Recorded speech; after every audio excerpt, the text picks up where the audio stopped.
Hello, fellow gamers, and welcome back to Power Up Gamers. I'm Driven D&D, the Disabled DM, and this video is going to be a Pathfinder campaign that I'm playing in. With me today, I have Donald and Brad. Donald's being kind enough to GM this for us, so with no further ado, I'll turn it over to Donald and we'll get started. Thanks for the opening, Jared. The reason for this campaign being put onto the channel, Jared always wanted to play Pathfinder, but never had the opportunity to do so. So I thought, why not be nice to him and give him the opportunity with who else want to join in on the Pug group. The theme of the campaign: we are heroes fighting the forces of darkness, but your PCs will find that out soon enough. Some of the references and words I use, they are German origin. So the name of the campaign is called Crypta Stadt, which in German it means crypt city, and you will see why very soon, later down the road.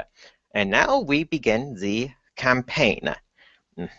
You two, being residents of the region where the city of Himmelsdorf, meaning a sky village, is in, while in the region, a agent of Zyphes come up to you and make an excellent conversation with you to convince you to work for her, as her and her agents have found a force that she and the criminal legion of Himmelsdorf have to take care of.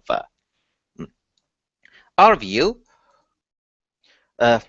through talking to her agent, reach to a tavern where you meet up with the rest of the group. When you get to the inn, you see a figure clad in a half plate male suit, wearing a dark red robe, talking to three of the other members next to him, which you recognize to be Crimson Legion members. What you know about the Crimson Legion are they are a elite group of the best law enforcement officers in the world. If there's a problem in the world or a problem have gone south, they go in and do what is required. They care about results and getting them. Morality is out of the window for them at times, based upon the option that they have. Both of you go up to the guy dressed up in a dark red robe. He acknowledges you, both of you. Hello, Karak and Cortez. Nice to see both of you show up. When this happens, he just finished giving orders to the three Crimson Legion members. Introduce your characters as you go to talk to Gross, who is dressed up in a red robe. You can begin, Brad or Jared. Sure. So he would see, well, clearly a half-orc, although definitely young, like youthful looking, but huge, almost 7 feet tall, very muscular. Would be wearing scale armor that is clean to the point of shining, and on his back is a shield. Would have a long sword at his waist, and perhaps somewhat of interest would have a flail as well. And we also have a cloak. that is white with gold trim, Hmm. and might see like a necklace type thing around his neck that is a small, looks like a small sword. I see. You are follower of Emerald Day. That's good to have another follower of his. Uh, there's another person inside there. Do you recognize the name Davor? He didn't mention you. To your knowledge, you know Davor to be a mentor of yours during your Paladin schooling at the temple. Okay. Yes. Sword Knight Davor. Yes, I do know him. He did a lot of training with me. It's good to have two people who know what you are doing. You and your friend here, we have high expectation of everyone who is here, even the Kremlin Legion recruits here. And then now it's Jared's turn to introduce his character. I'll be playing Kurfist tonight, a gnome wizard. A typical quarterstaff always has a lit pipe, multicolored robes. However, Kurfist is mute, and on his shoulder is almost always a raven, and that speaks and goes by the name of Ebony. I see, Cortez. Are you a quiet one, or do you let your bird talk for you? Ebony speaks up and says he hasn't talked since his master died. But no worries, I do plenty of talking. I see your master is a... I'm the smarter one. I see. Your master is a quiet one. You will fit right into the crowd with Lucia. Let me lead both of you into the tavern. By this point, they should be done talking, Zyphi, with her group. Both of you walk into the tavern. You see the tavern to be empty for the most part, with Groz coming in last. In the middle of the room, you see Zyphi, which you would know her appearance by.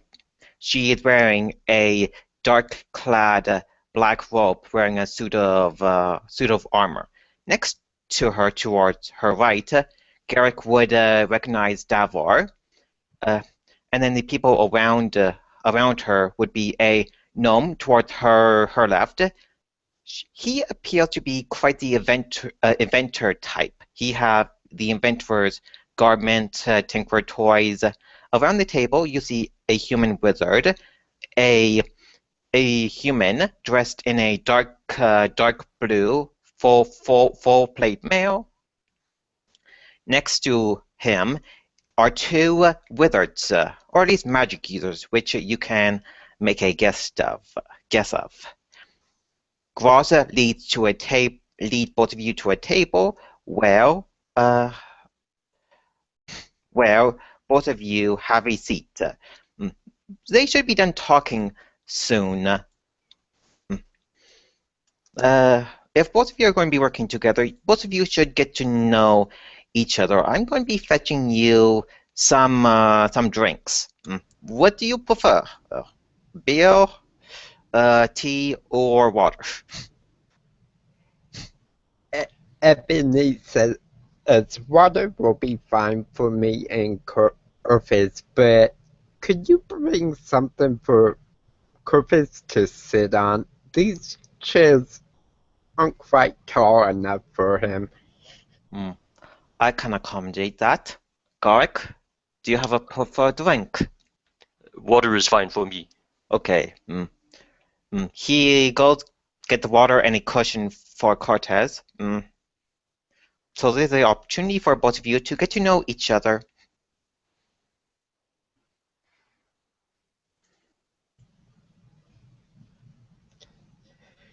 Cortez would just kind of look over at this tall half-orc kind of again.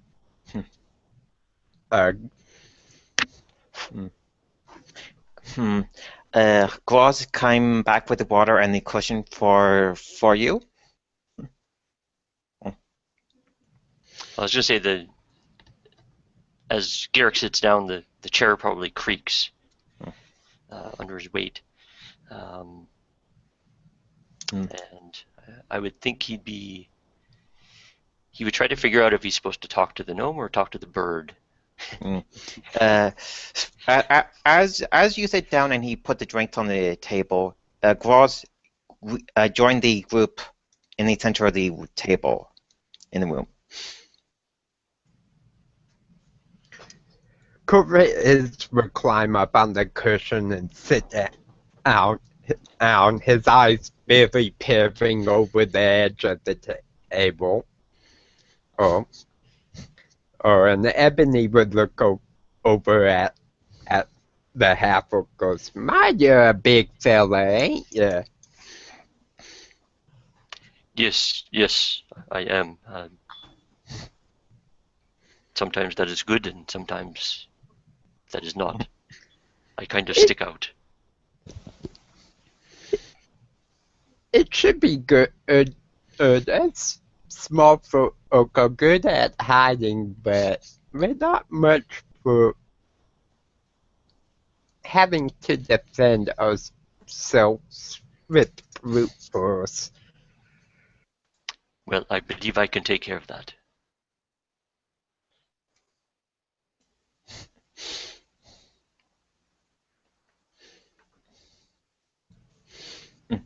Ebony would look at Corpus. Corpus would kind of smile.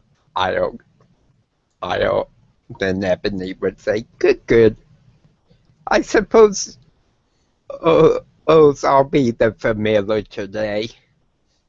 You see, me and my master, we take turns. After all, I am the smart one of the bunch.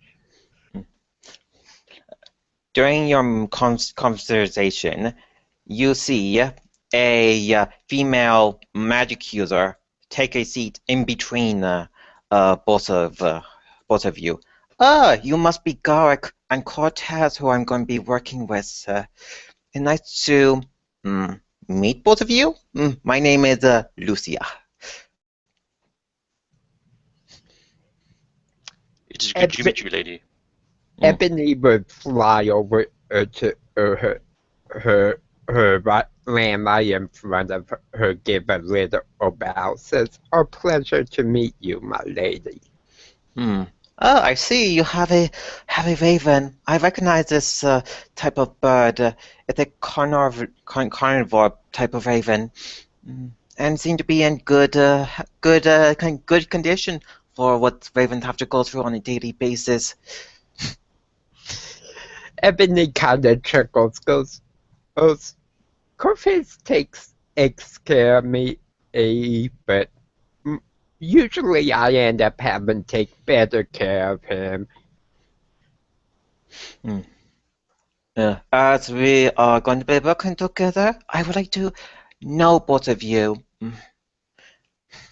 Where do you hail from?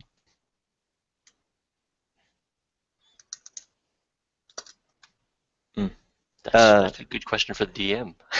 Yeah, I mean, you would be in the region here, so. Yeah. So unless you have a exact answer, you would be raised within a Himmersdorf region. Yeah, I would have. I mean, my thought, which I don't know how well it fits with the campaign, would have been that I was born and grew up on a outlying like small village or farm type thing. Yeah, so But so then we at a can young age would have been brought to the nearby Iomade temple. yeah, so we can just go with you were raised on a farm outside of Himmelsdorf and you were brought in later into the city. Yeah. I see. Garrick, you hailed from the region, but not from the city itself. That's good to know. What about you, Cortez? Ebony looks up says, as our master's tower was in the mountains, and we lived there most of our life. Mountains. I recognize one, which one you're talking about. Where we are going. I think you may see his tower on the way there. You would recognize the mountain that you were raised in was close to the city of Crypta Stadt. To your knowledge, when you were reading about the region, when you were being a wizard, you remember the city was named Crypt City. I hail from the city itself. You see the attractive female drow there? She is my mentor. Just curious, what are your two? What do both of you bring to the group? In the group, we have fighters, wizards, healers.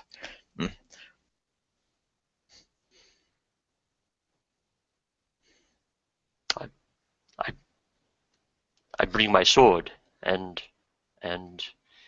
the will of Iomade. I see. You fight for the good and the betterment of the world, just like what the city does on a regular basis. You would recognize, at least from reading the city history, Himmelsdorf is a city where a lot of the progressives got when it comes to research, innovation, would be here. All of the lawful deities, whether it's good or bad, neutral deities, and neutral good deities would be here. It's all good to see you are fighting for a good cause. So what brings you here, Curtis? Ebony looks over at Corfitz for a moment, who just kind of frowns and then nods.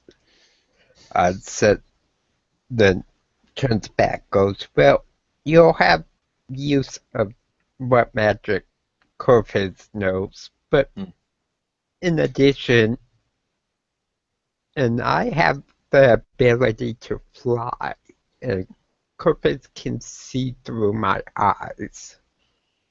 Flying is good. Being a magic user, what type of magic do you use? I encounter a lot of wizards in my life so far, all practicing different type of magic. Me, I'm practice the necromatics art for the preservation of life itself.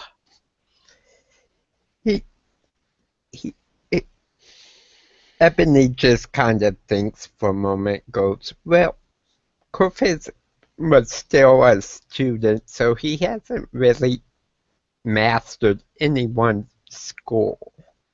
But he was leaning more towards convocation. Oh, cool. As all three of the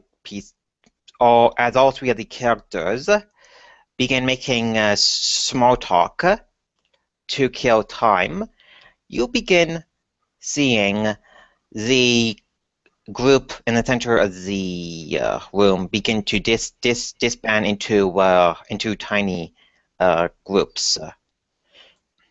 Groz come over to all three of you and lead you to the center table. As you approach, you see what appears to be quite the attractive ravenfolk bird. How do you interact with her? Well, Kofi's would just kind of be watching, but Ebony he would be quite thrilled. And, hello, cousin. I see. I have a member of my race, or at least a part of a family tree here. That is good to have ravens. I like them. From my manservant girls, you two must be Karak and Corfez. And then Lucia, you met her. She is quite the talented sorcerer. You're here, so let's begin with the mission debriefing. My agent told you we are facing forces of darkness, but not in the city where we are heading to. Sometimes it's best to keep secrecy at times to make sure this information doesn't get out. This is a private matter that the Quinlan Legion have to take care of quickly if we want to bring stability to the region. The city where you three and everyone else will be going to the city of Crypta. Here, in the past 2 weeks, my agents have found that the city have become a ghost town for whatever reason, with rumors of the dead rising. I cannot confirm or say this is true, but this is what one of my agents came back saying. He came back being badly injured and in a hallucinated state, so I cannot confirm if this was true. But we have to confirm this and restore order to the city, unless we want to have the region fall into a state of chaos. What you would know of Crypta, it would be a mountain city, just like Himmersdorf along the coastline, where a lot of the same ideas of Himmersdorf is in that city. Pro-civilization, progressive deities and ideas flow there. So think of it as a technology town of furthering ideas and technology. The city is not that far. It's about a day and a half travel from here. Question: do any of you have fear of being in the air or height? Kofi's would shake his head, and after kind of doing a little tremble as hearing what's going on, reaches into his robe, pulls out a bloody dagger and sets it on the table. And engraved in the hilt, you can see what looks like an open grave being struck by purple lightning. Interesting. And Ebony would speak up, says, as the night our master was killed, there was a visitor at his tower, wearing purple and black robes. Corfez was sent and into the city to get supplies, and when we came back, our master had been murdered, and this dagger was on the ground. Perhaps whatever is causing the trouble is related to this. I have one of my people that can assist you in this matter. Two of my best subordinates, Camilla and Arthur, are both talented magic users. They can assist you in this role. The disease will be avenged. And then Zyphi looks at Garrick. Do you have a question? You have a puzzled face. Well, in response to the first question, Garrick would say, well, I do not know if I am afraid of being in the air. I have never been in the air. What means would we be transported by? Zyphi points over to a gnome and get his attention to come over to the table. Chad, please explain the means of the transportation we are going to be using. Chad, being quite excited, giddy about talking about the subject at hand. You are the adventurer Zyphi brings on. Good. You are going to be testing out, or at least the people on the ship is going to be testing out a new technology for this age, which will revolutionize the age. Me and my gnome friends, we made a ship that fly in the air that doesn't need water to float. We like to call it the airship. It will revolutionize transport, fighting, and everything. And then he put a tiny version of the airship onto the table. Garrick, you can see the picture in wall 20. I will describe it to Jared. The tiny model, it's made out of a very durable light brown wood with a metal frame. It have ballistic weapons on the side, with the top part being a very big balloon, which he explained in the balloon area. He pointed to the top. This is where a lot of the power comes from to make the thing float. This thing, we call it Victoria First, naming after the famous paladin, which Garrick would know Victoria to be a paladin of the faith. This ship will take us there within the time to get there in a timely fashion. This is the first ship of its model being tested, so we get to try it out to see all of its flaws and what's good at. Like, Garrick would probably look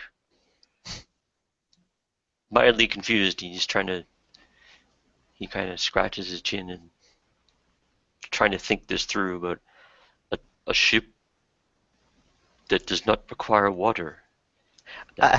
Trust me, you will be seeing it in action later today. And he giggles, being in his own dreamland. Just picture what would be a venture being in his own mind when he is talking about something. Orpheus will kind of run a hand along the model, and he would cast predigitation to make a little breeze to cause it to float and kind of be eyeing it. Oh, I see. You have a bird. You see, have a bird there. Good. Your bird get to fly in the air at this height and be free like a bird.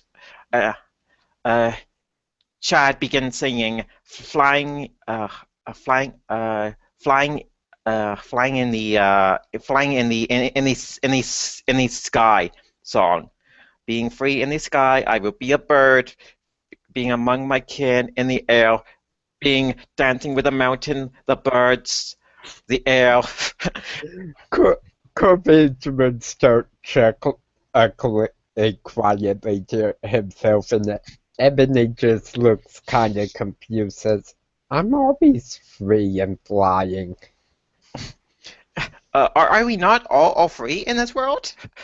Uh, uh, Zyphy, Pat, Chad, you are, mm, your ego is getting too big.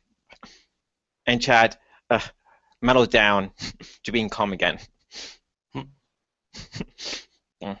Chad, I know you're excited about your craft, but your mood can ruin the environment. Uh, the ship that you are going to be in, it's going to be coming in later today at one of the empty planes outside of the city limits. In the tavern here, you can talk to any PC that you want. Chad, go off to one of the tables. There's Camilla, the drow elf, Groz, the manservant, Davor, Arthur, the human wizard, and then the Crimson Legion captain, and Zyphy you can talk to. Get to know these people. You are going to be working with them.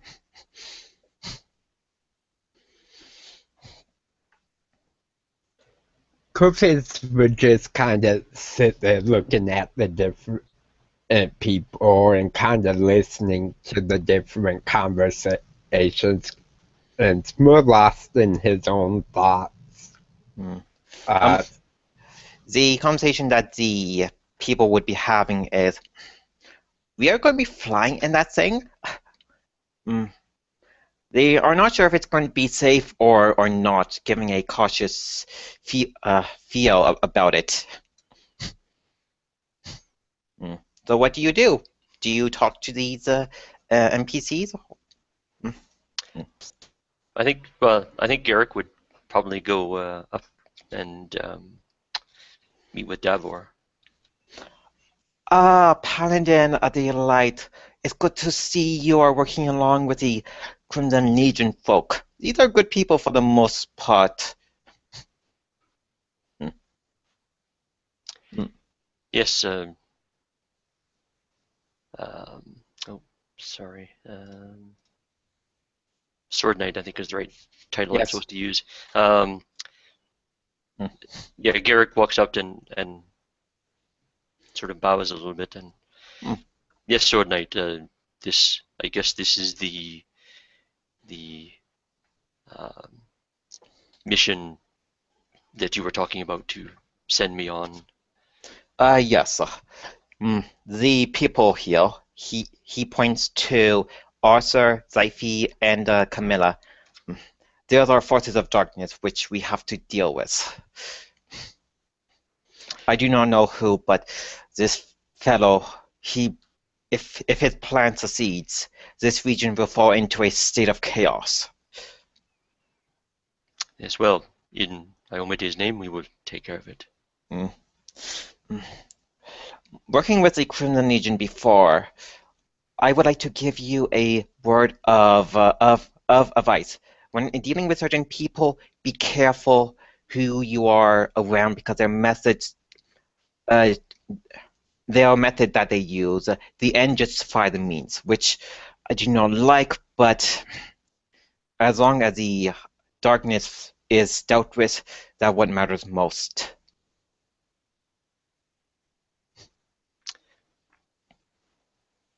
Thank you, Sword Knight. I will try to remember that. As long,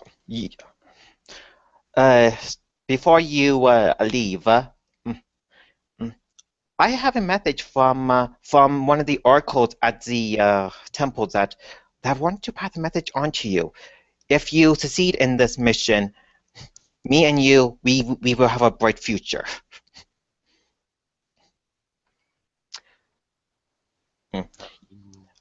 Your time in the temple, you knowing the oracles, their message, it is a bit cloudy, in more of half-truths, half-lies, and uncertain truths in there. So you take what message you get from that. Yeah, I think Garrick would probably just nod and he would have to think things over a bit.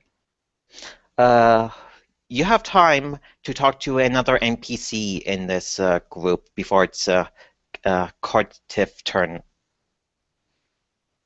I'm just curious, what does so Lucia is the Yeah. other main character we're gonna be with. Yes. So what does she like? What do I see? Oh, you see her wearing a black and red silk robe, having very thin, long black hair, and being quite the charmer appearance. She is talking to Chad. Right now, Chad, he is enthralled by Lucia appearance. Just picture what would be a person being completely blind to everything around and just staring at what is beautiful. Mm-hmm. Now, is she? I think you said her mentor was Drow, but she. She is human.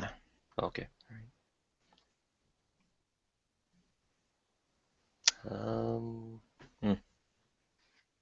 Trying to think of. I will give you 2 minutes to think about that and move on to Jared. Jared, you see Garrick talking to a paladin, Davor. Who do you talk to as you have time to talk to 2 people in the room before you have to go off to the airship? Okay. Well, I think Corpus would pick up the bloody dagger and first go over to Lucia and just kind of point at the symbol on the hill. I see. The dagger there.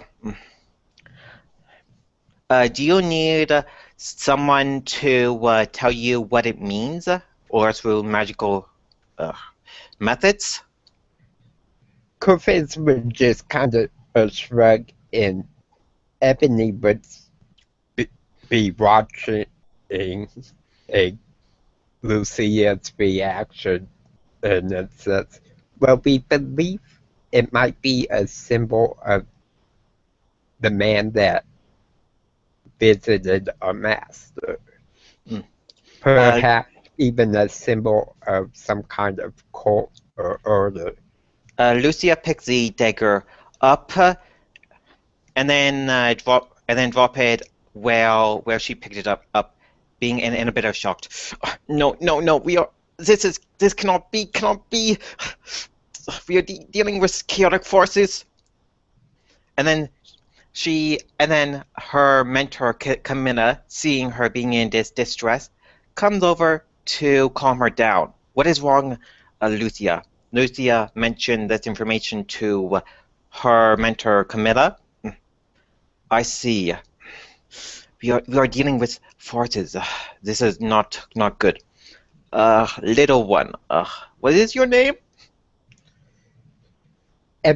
Ebony would go, I'm Ebony, he's Corpus. What is this dagger? How did you obtain it? Goes, oh, well, you see, the night our master was killed, he had a visitor, a man in purple and black robes. Corpus was sent into the city to get supplies, and when he came back, our master was laying on the ground in a pool of blood, and this dagger was there. We think there might be a possible connection to what's going on now, but we've never been able to figure out what the symbol means or who that man was. I have a proposition I want to make. Can I hold on to the dagger for the time being? I will get back to you who this dagger belongs to help you in your quest. Are you okay with this? Corvus thinks for a moment, takes a puff on his pipe, strokes his long white beard, and then just kind of nods. Okay. You should have the answer later today. I have one of my best friends help me out also. She puts the dagger away and calm Lucia down a bit. Garrick, you have some time to talk to another NPC. You see Cortiv talking to Lucia and Camilla at the table.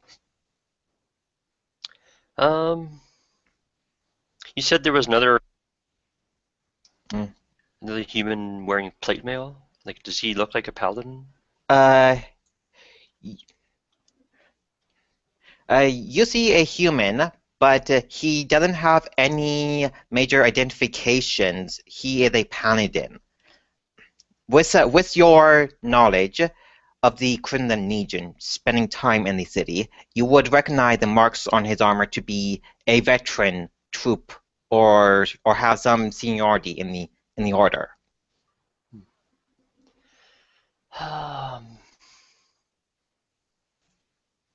Yeah, I don't know.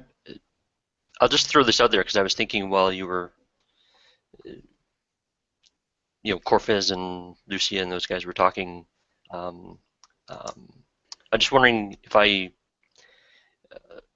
if Garrick would walk up and just sort of out of interest or whatever, use detect evil on the dagger. You cast detect evil on the dagger, and you get off, and you receive negative energy, as if it was. Can't really describe the type of energy, but picture what would be the void combined with a death magic.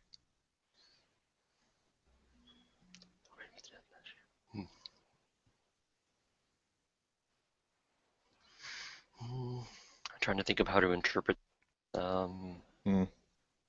Yeah, I'm sorry if I can already give you precise. Yeah, no, that's fine.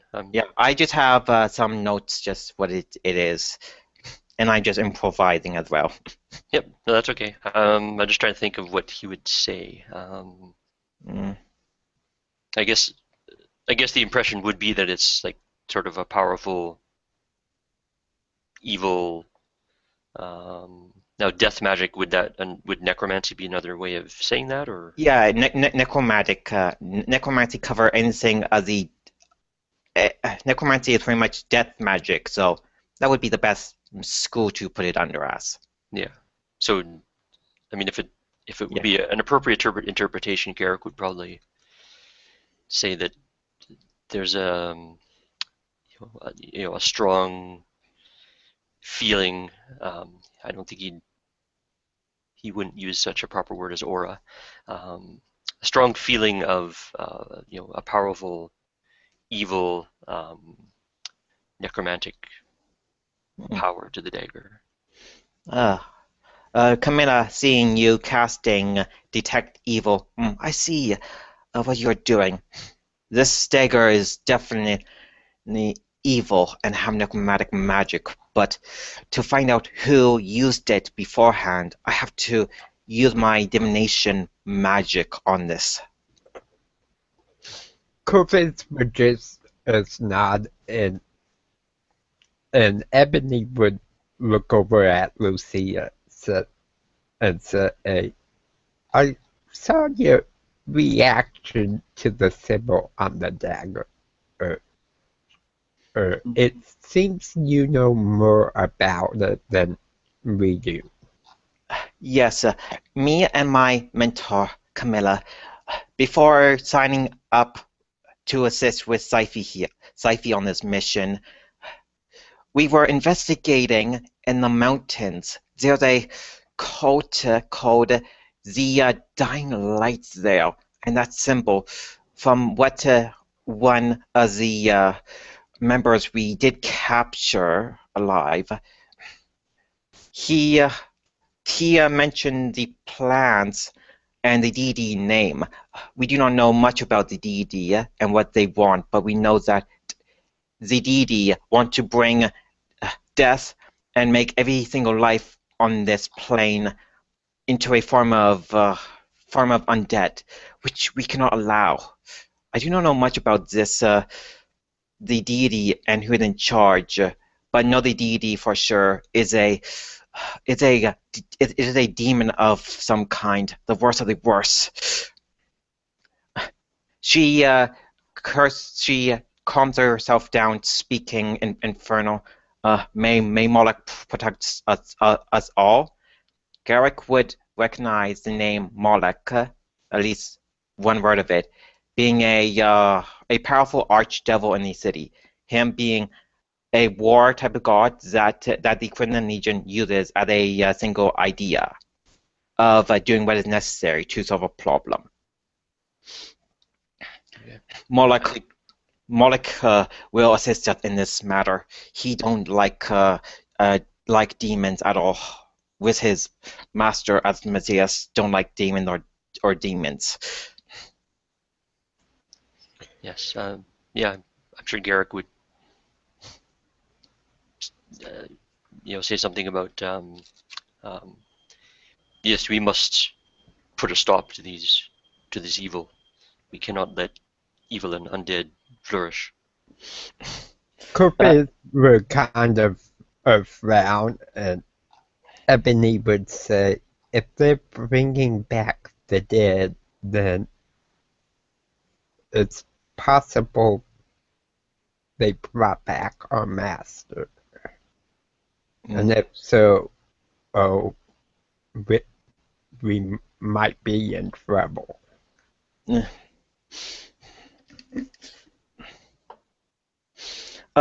Lucy has seen the temple. We may have our differences how we do things, but we have a common goal. We have to defeat this evil force. Even Asmodeus will allow certain undead serve him if they bend their knees to him.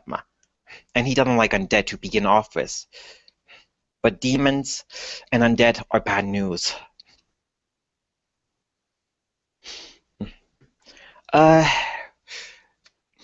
Cortif, can I ask you? Do you have an item of your master that I can use to locate him if he's alive or dead? Ebony would kind of chuckle or say, and look over at Corfez, and Corfez would nod. And then Ebony would say, if he's alive, I would be able to find him. You see, I was his familiar.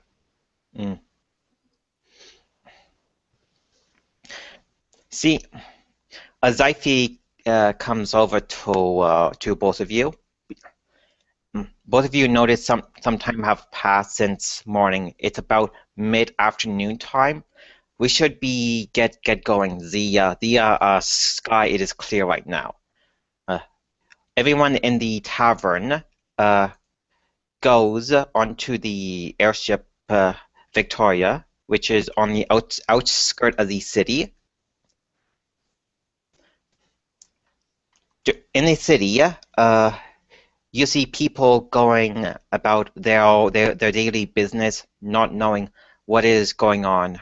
They are murmuring about what is going on in the city of Crypta, knowing that something is off in that city. Nothing have came in the last 2 weeks there. While you're going through the city, you see a giant airship coming over both of you to land into the field a short distance away. How do you react to the airship? Garrick would just be gazing in, like, mind blown type thing, because he would never have seen such a thing. Chad points out, that is Victoria, the first of its kind. It is beautiful now to see art and a ship put together like that using magic. Corfez would just be watching the airship with interest, just thinking how how when he was a student, he often did drawings and was trying to picture a way of making a ship float, but could never quite figure it out. Mm. Hmm. I see. You have a creative mind right there, just looking at it. Tell me, have you ever thought about flying like that? Coffins were just is nod and then point at Ebony.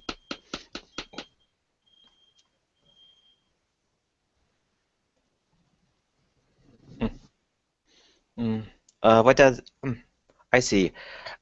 Unless if you have anything else to say about the ship, you reach the airship at the plains outside the city. When you get to the ship, it's floating in midair, but one of the sailors on the ship drop a ladder for everyone to get on. It is the afternoon, so when you're on board, you can talk to anyone on board the ship. The Quindonesian captain, the people at the inn, and even Lipe, or who else you want to talk to. While this is going on, the Quindonesian is putting the resources that they will be using in the city of Crypta there.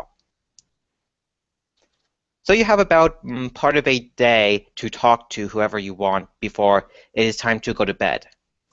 Before you get on board, Zyphy, my recommendation, we're going to be there sometime in the morning the next day. So my recommendation is that you get a good rest because you're going to be needing it. So what do you do? So is everyone that was in the tavern with us on the ship as well? Yes, they're on the ship. If you want to talk to someone specifically, you would get direction where they are by the crew members. Mm-hmm. The crew members, they all look the same as the Quindonesian captain in the dark blue plate, but they're wearing a dark gray. You would know that they are a lower rank member in the order, so they would be just above recruit if you picture how a system like that work. Leader, soldier, recruit, captain, etc. Yep. Okay. Orpheus and Ebony would look for Lucia and Carmela, and Ebony would ask if it would be okay for them to stop at the Master's Tower, or perhaps there's something there they could use to find If it's the Master. if it's along the way, then we can make a short stop there. He would not know when it's pretty much on the way. Sure. The crew will appreciate a bit of a break as well. Camilla and Lucia, they spend a good amount of time in their chambers as you see them go off to find more information about this dagger and the contract that you made with Camilla. Garrick, what do you do? Was it Camilla?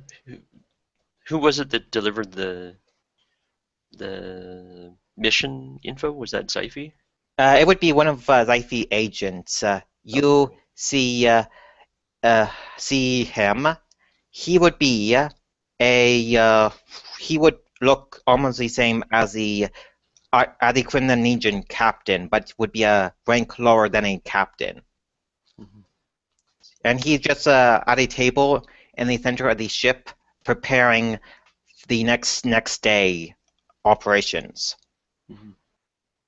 You could just picture what would be a good sized table with a map and pieces on maneuvering everything.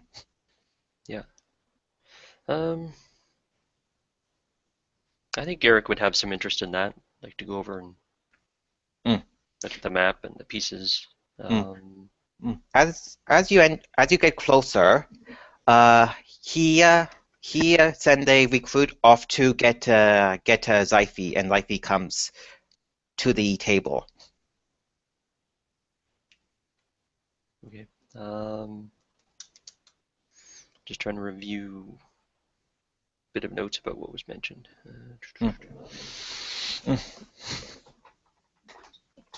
While we have time, I'm just improvising some of this stuff just for fun. Yep. I just had 3 scenes planned out, and this being on the ship was one of them. Yep. No, that's fine. You're doing. Well, Garrick's wandering around. Corfit would take Ebony to the quarters, and he would pull out one of his notebooks. It's kind of a journal thing, and start writing down what's going on, what information they know, and just kind of pondering the whole mission in general, and the fact they're dealing with demons and devils and undead kind of bothers him some. One of the wizards, Arthur, comes up to talk to you. I see you have a puzzled face. You're confused. Can I answer some of your questions?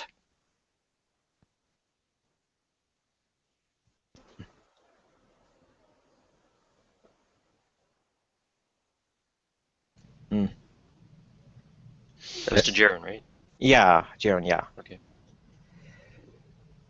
While Jared is thinking of the questions, let's get back to the ship where Garrick is talking to one of the Criminal Legion heads with Zyphi in the area.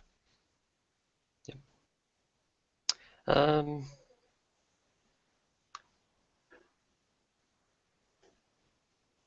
I guess so. Obviously, on the map, like it would be clear where Crypta is, and yes, on the map, just picture a map would have a marker where the Crypta is, other markers where the other cities are in the region. Picture this would be a coastal line map, and Crypta would be on the coastline with the Crypta city we're going to would be north along the coastline. Yep, and you said Himmelsdorf was on the coast as well? Yes, it just south of it. Yeah, okay. I'm just thinking that, I mean, from the briefing, we apparently don't have too much information, but I'm just thinking Garrick might ask, what were there any strange things? You'd probably say, actually, what's the name of the city going to? It is Crypta. This captain. Oh, his captain. His name is Captain John. So that's the guy that, like, that's one of the people I could. Yeah, you're talking to Captain John. He's the guy with the plate. Yeah. Yes. The person. Yes, he would be at the table there. That passed the message on to you to work with us. Yep. Okay. I'm just trying to keep all these people straight. But,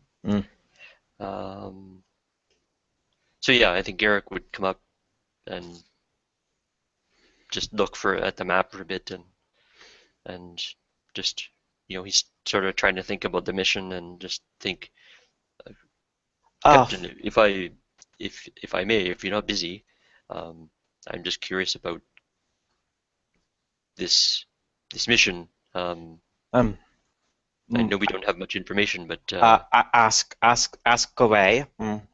I will listen and talk while I'm making a list to send to my carrier to have the supplies ready for tomorrow. Of course. I'm curious if there was. Yeah, go ahead. Seeing you are a follower of of Amode, he would he would say some type of a phrase that you would understand. Yes, looking at him, you would see a symbol of the Moloch face would be a ball necklace on him. Okay. Spending your time in the city, you would know Moloch the Arch Devil. You would know devils right away. Do you know like demons or daemons? Mm-hmm. Being a follower of a celestial being. All right. Well, me as a person probably have to look up Moloch a bit more for background, but you can do that later. Yeah, definitely. Yeah, I would just say I know we don't have too much information, but was there any indication of strange activity in Crypta before my this all happened?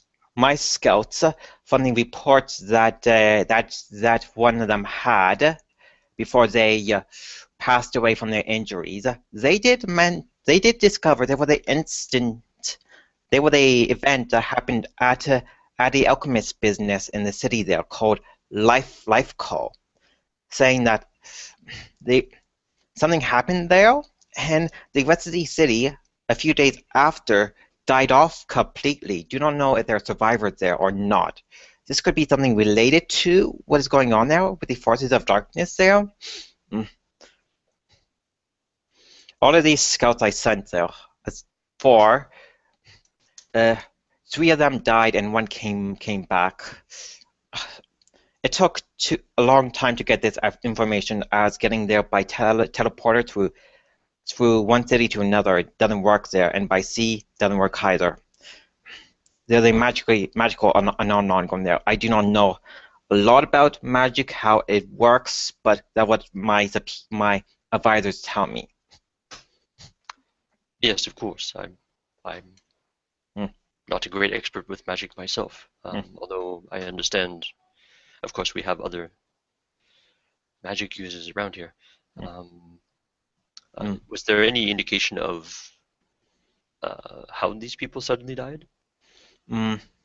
It seems from what the scout knows about his medical skill, they died suddenly without no physical wounds. I do not know if it's something magical that happened to them. My scout did not have the equipment to analyze this before he came back with a report. And obviously no other obvious signs like... Beside the city being littered with dead people and being a ghost town, beside that, no. Yeah, well, I meant of the people dying, like I don't know, like rashes or boils or whatever. No, there's no boils, legions at all, which is odd. Which means it's something not physical that killed them. Yes, not like a normal plague or something. Yeah, a plague would normally have sign, legion, boils, rashes, something like that, but no. It's odd. Was there any known cult activity in the area? From the knowledge that Camilla and Lucia told me, there's a tiny cult there, which I do not know if they're behind this or not. It's been 2 weeks, so do not know if they are behind this or not. Yes. How about Jared is having a bit of a break, so how about we take a 5-minute break and come back, refresh. Sure. We have about another like 45 minutes, so I can finalize everything up within that time. Okay. Yeah, we're going to 2 o'clock or 1 o'clock? It would be 3 p.m. Eastern time for me, so it would be 2 for you, right? No, Eastern would be 1 o'clock for me. So Yeah, so right now it's 2:16, so it would be 3 p.m. my time. yep, So okay, now it's a 5-minute break. sure. All right.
Mm.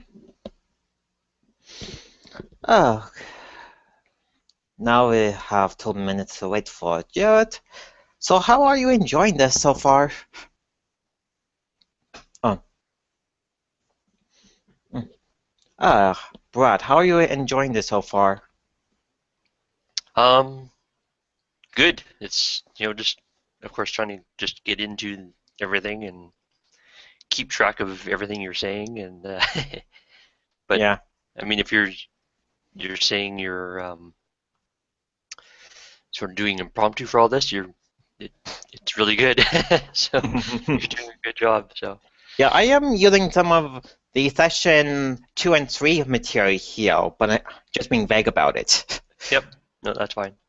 I mean, I'm just trying to sort of do a little what I can best think of as doing a bit of role play, just to try to. One issue I have when it comes to linear stuff is, especially some of the Pathfinder Society content, is they're not much role playing in there. Mm-hmm. So, so I put this into mind. I enjoy linear stuff, but I want role playing as well. Yep. Well, you can still Mm-hmm. stop and smell the roses on the way to the linear goal, right? So, Yes. so yeah. But yeah, this is definitely interesting, and I'm definitely glad to have picked a paladin for the. It's like perfect for the Yeah, this is situation. So. Heroes versus Forces of Darkness.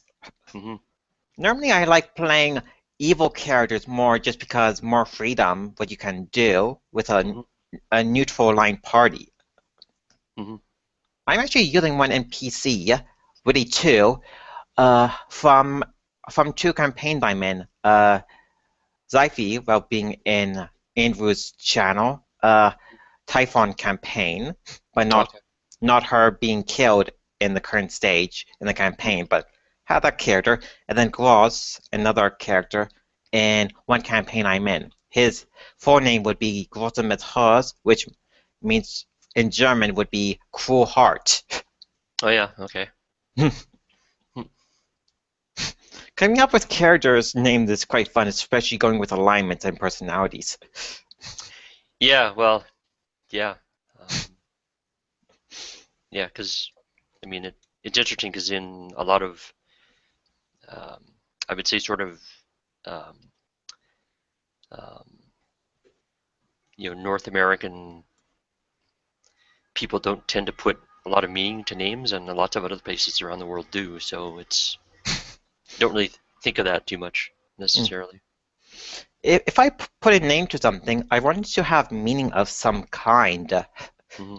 It makes things more memorable than just Billy, the character name is Bill. If have a interesting name like Garrick, Guatemez, Zyphi, those names you remember, and if they're iconic, then they are you remember them. Yep, definitely. Mm. And I'll just have to.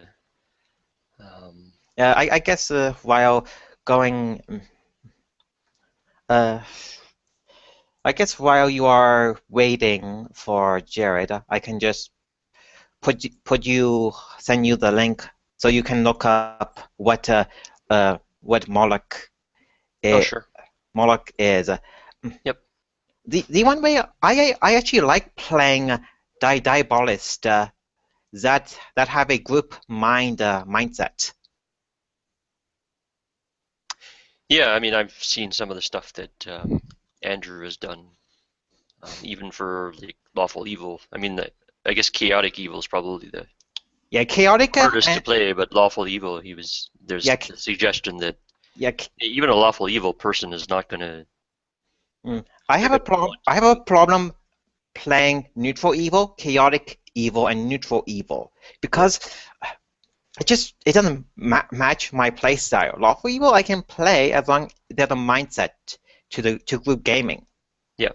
Yeah, and the point was that a lawful evil person would quite likely work with a group to, if they are going to help meet his or her ends, they wouldn't just wildly do crazy stuff and stab other party members. And No, that is chaotic neutral, and chaotic evil would do that. Lawful evil is the reverse. What is lawful good is? It's me, and how do I get the job done in the most efficient way with people around me? Mm-hmm. Yep. So yeah, I mean it'll be interesting. I mean, still being new, it'll be interesting to learn to role play being a paladin, but working with people like the Crimson Legion. The Crimson Legion. I just took the idea and changed the name. What they are would be Hell Knights in the Pathfinder system. Mm-hmm. They get a job done, but morality is out of the window when it comes to getting a job done. Results what matters most. So there are lawful good, lawful neutral, and lawful evil members within the spectrum there. Yep. One alignment which I don't mind playing if that's the only alignment is lawful good. I just have a problem doing good all of the time. Mm-hmm. But then again, this is not reality what alignments are like. Yeah. Yep. And learning too. So. I guess 5-minute break is up. We can just continue without Jared for a bit. Sure. So, getting back to the table in the deck of the ship. You want to talk to the captain still, or who else? I guess I suspect that we just don't have too much information. So. Do you have anyone else you want to?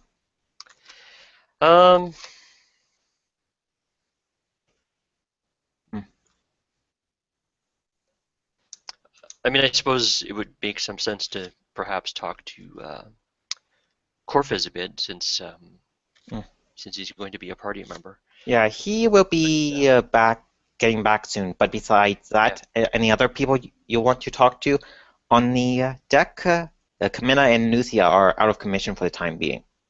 Yeah. You would have Zyphi, Groz, Chad, and the other people at the end there on the deck to talk to. Mhm. Yeah, I mean, I'm not. Hmm. I mean, from a role-playing perspective, I mean, Garrick would be a little bit. Wouldn't necessarily be too forward. Oh, Jared, you're back. Mm. Mm. But also just trying to understand what roles they would play and what like what relevance someone would be to talking to them right now, type of thing. But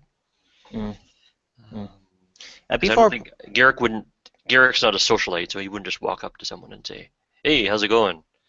Oh, okay. So I'm trying to think of sort of like what relevance, like what reason can I walk up to someone? Okay, makes sense. Before break, what was happening? You were talking to the person at the table, and then what was Jared doing? I think he one was. of the wizards had just walked up to him. Oh yes. Kinda on the way back to his quarters. You would no. You would see him. This human wizard would be would be Arthur, and the inn. You have some questions by the looks of your face. I can answer them. Corvus would think for a minute, and then Ebony would say, not so much questions as concerns. You see, Meta was an archmage, and if they are bringing back the dead as we're being told to is going on, and they brought back our master, it would take some powerful magic. Yes, anything to bring the dead back to life like that require massive force. Even infernal energy have its limits what it can do. Then Ebony would just kind of look at Corvus goes, well, you see, Corvus is unsure if he's prepared properly for this. You see, he was more of a scholar than a scribe.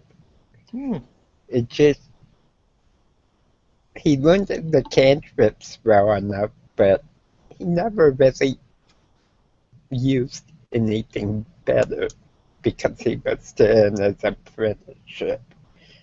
It's been almost 5 years since our master died, and he's still a bit iffy on some of the stronger magic. I see. Arthur would know of your master name going along the path. Oh, I think we are going to be there soon. How about this? I can be your teacher for the time being to help you learn magic until you can learn it on your own. Now, how about this? Corvus is a nod, and Ebony would say, that would be good. He has a lot left to learn. Don't worry, I will teach you the spells you want to learn, but not the infernal spells. I don't want to push those things onto people that don't want to learn it. Corvus nods his understanding, and Ebony says, well, Corvus tends to do the best with convocation and illusion, of course, being a gnome. Look like me and Camilla are going to have our hand full. When you two were talking, you hear a loud bell noise. you get out and you see your your master's tower in the mountains. Uh, Lucia, Cortez, and Garak, they got onto a one of the side boats on the ship to land close to the tower. So just picture a mini airship. Corvus would have kind of a distant look on his face because this would be the first time he's been back here since that terrible night. Arthur is in the boat as well. Camilla did mention the deal that you have with her. I can assist you in that. Finding your master location. He's a good friend of mine that I want to see what happened to him. And not a lot happens between landing the ship by the tower. You enter and you see what would be a wizard's tower, a big spiral tower going upwards, books on shelves, alchemist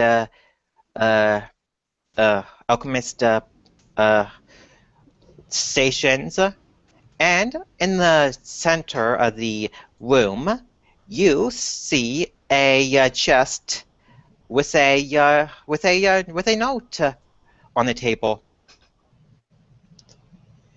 Corvus would kind of look around in surprise because he would picture that it would be really dusty, having been abandoned for so long, yet it's surprisingly clean, and the chest wasn't ebony last. No. On the note, it says, "Dear Cortif, the note covers, with you being away for some time doing your own thing, I'm getting worried. If you do come back here, I have a friend that can assist you in learning magic. His name is Arthur. If you do get back here is his area where he lives. There's a key to the letter. Inside the chest, you open it up, and you see there are 10 magic scrolls on your character sheet there. Just put 10 level 1 spells. So you can just learn 10 level 1 spells. And Arthur can help you with that. What do you do looking at the scroll that you can learn from and the note?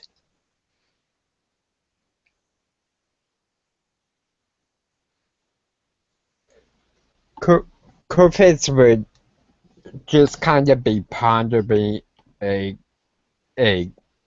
first while he's gathering these scrolls up, thinking that perhaps his master was brought back, because this seems kind of weird to him that his master would leave a note for him, and it wouldn't have been discovered at the time of his master's death.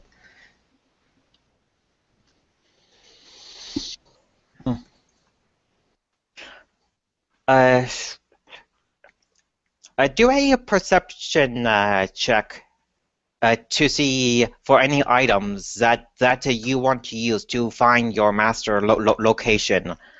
Garrick, looking at the note as well, you can help him in his quest to find the item. Yeah, I was wondering if it would. Yes, so I'm just wondering if Garrick, he'd be kind of looking around and. Yeah, just find any items that you would think would belong to his master. This tower, Jenny, to the best of your knowledge, towers have a master and a student, maybe more, but but you would just assume it would be him and his student. So what is your role?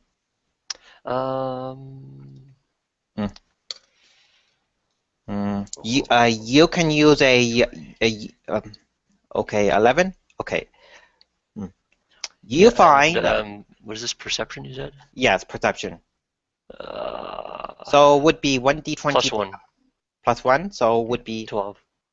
So both of you look through and you find a comb that have Jared Master hair on it. Okay. I was also trying to think. I want to sort of think that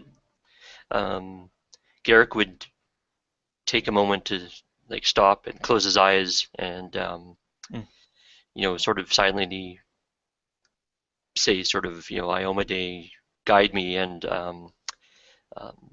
sort of since Corvus' master was killed here, it might make sense to try to do a detect evil here as well, type of thing. Okay, you detect a dark presence that was here about five years ago. It's a very weak evil essence that is still here.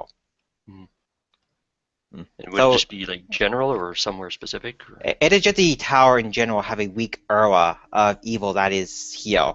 Just think of a weak effect of a feeling of evil. Yeah, just like a lingering echo type of thing. Yes. So what happened when both of you find when you find the brush at one of the tables? Corvus would just pocket the brush to give to Carmela and Lucia when they return to the ship. And then he would go to what would have been his personal quarters. And he would pick up a small wooden statue that looks almost like a fairy on a mushroom under a tree. And he would just tuck that away. It was just a little knick-knack he used to carve on. While you were in your room, you found a masterwork silk robe with a note. I hope that this item may be of use. And you sense that this robe have magic of some kind on it, but the magic will be awakened later. So just add a +1 AC toward your armor. So I think rope have 0 AC, so just have 1.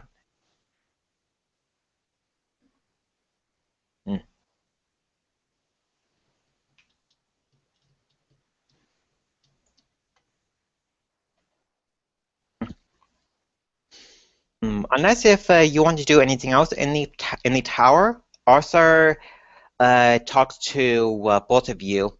It's time to go. We wasted enough time on this little detour. Okay. Some time passes, and the airship get to a opening on the mountaintop that is close to Stadt. Everyone get ready on the deck and land onto the surface of the mountain there, with their supplies and everyone getting the operation ready. As they disembark, and Corvus would find Camilla and Lucia and hand them his master's comb. A comb, good. Having a hair can help with this. You should have an answer sometime tomorrow where his location is. while on the mountain, all of you would get together, and Life talks to you. The report I'm reading over that the Captain John gave me, the city gate is locked, so if possible, we need to find a way in. And when you do have contact or an entrance into the city, use this magic stone to communicate with me so we can move on to the next phase of the plan. Corpus would take the stone, look at it to see about how big it is. It is just a tiny. Think of what would be a cell phone size of stone to communicate with. It's more sort of distance. It's to one stone to another type of thing. He just kind of nods, takes some rope, ties it to Ebony, gives a little whistle, and Ebony goes flying off towards the city. Sometime, Brad, you said you wanted to talk to Jared, right? Character, correct? Yeah, I thought that makes sense. Talk to him for the time being. I can probably spend maybe like another half an hour, maybe, just for the maximum for the combat. Okay, unfortunately, because Ebony's flown off, basically, you'll get grunts and like shaking of head and that kind of thing back in response, but Ebony comes back with a report. Master, I found a grate that potentially leads into the city from the outside. Corpus would nod and tell Ebony to relay this to the others, given the telepathic bond. Do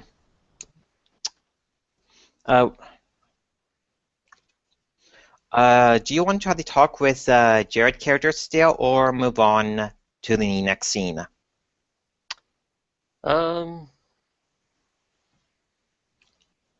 I guess, yeah, I'm just curious, maybe if we're heading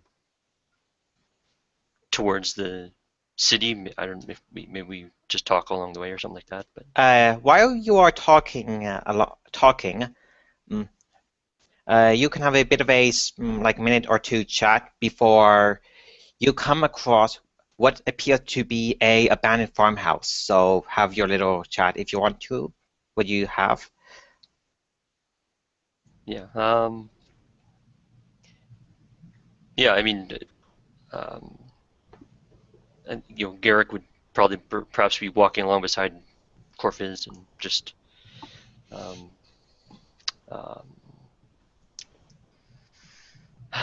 now I have to think of something to say.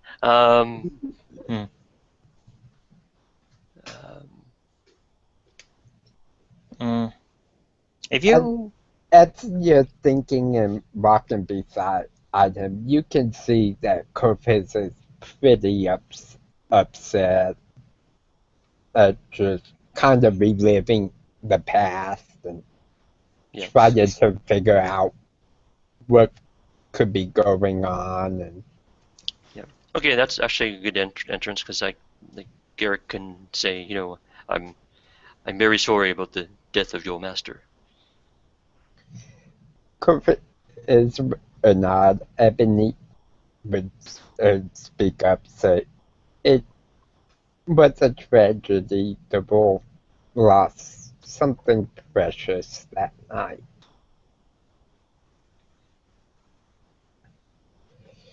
However, we're more concerned with what could be behind both the murder and what's going on here. And if they're powerful enough to bring back the dead, including the spirit of an archmage, the we might be dealing with something that's beyond our capabilities, even with all this assistance. Well, we would have to, with hopefully with some additional help from Iomade, maybe we can take this on. Well, when you are about to finish that sentence, Lucia speaks to both of you. Look, there's a farmhouse. We might find useful supplies.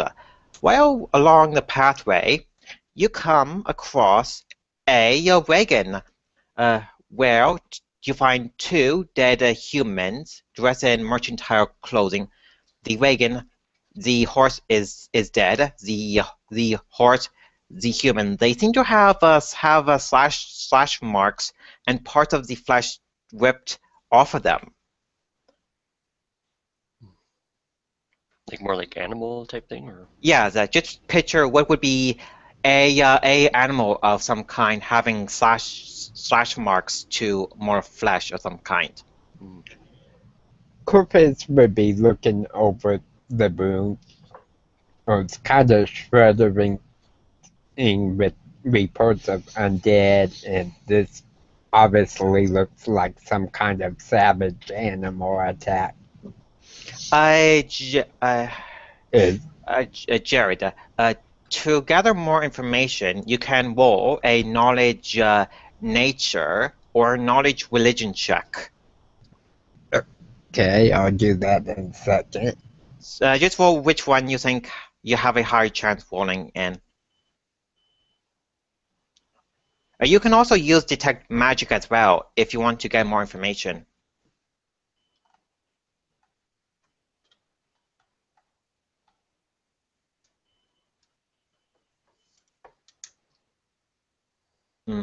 While Jared is doing that, what do you want to do?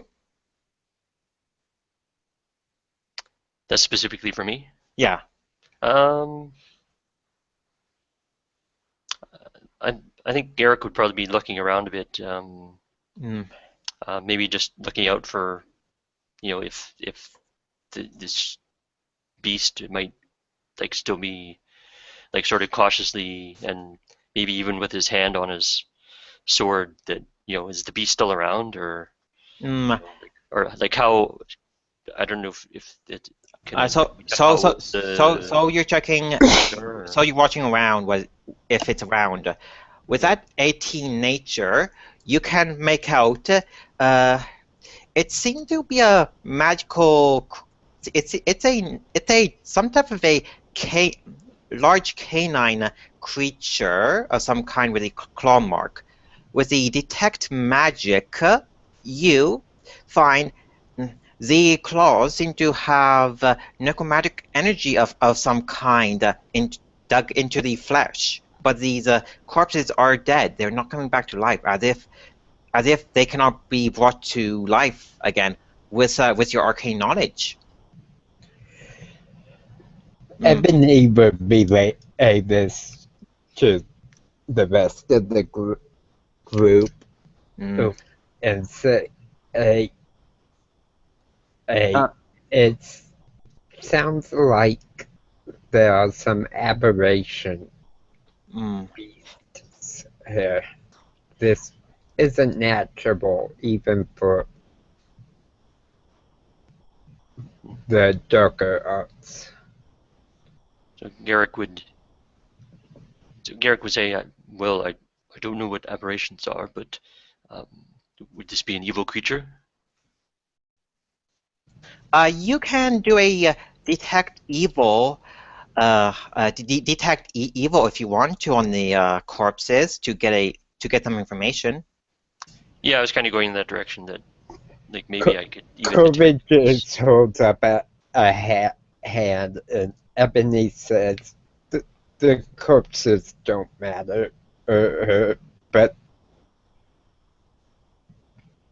whether the creature itself is evil or not. I Mm. have a feeling whatever made it or brought it back was. Mm.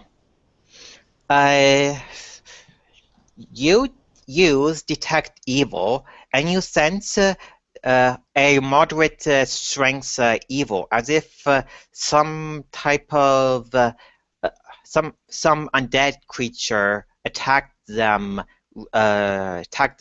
recently within the last 2 weeks. The Earl is still strong here. With the knowledge of a big animal of some kind, a canine, you can probably predict probably a big dog of some kind that came back to life under a necromancer, under a evil necromancer. Yep. While you are doing that, Lucia finds a key on one of the merchants to unlock a chest, and you find and she finds these items: a masterwork longsword. The way I'm giving out items is you just find them when it comes to level, go per level. It's just easier that way in this setting. So just divvy up the items there. So just tell me what you get.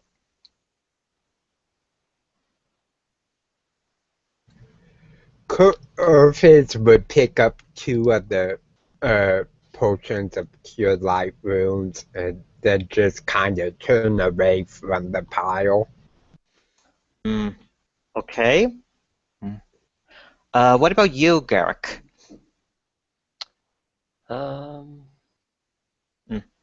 Jaren, you said you picked up a couple of the potions?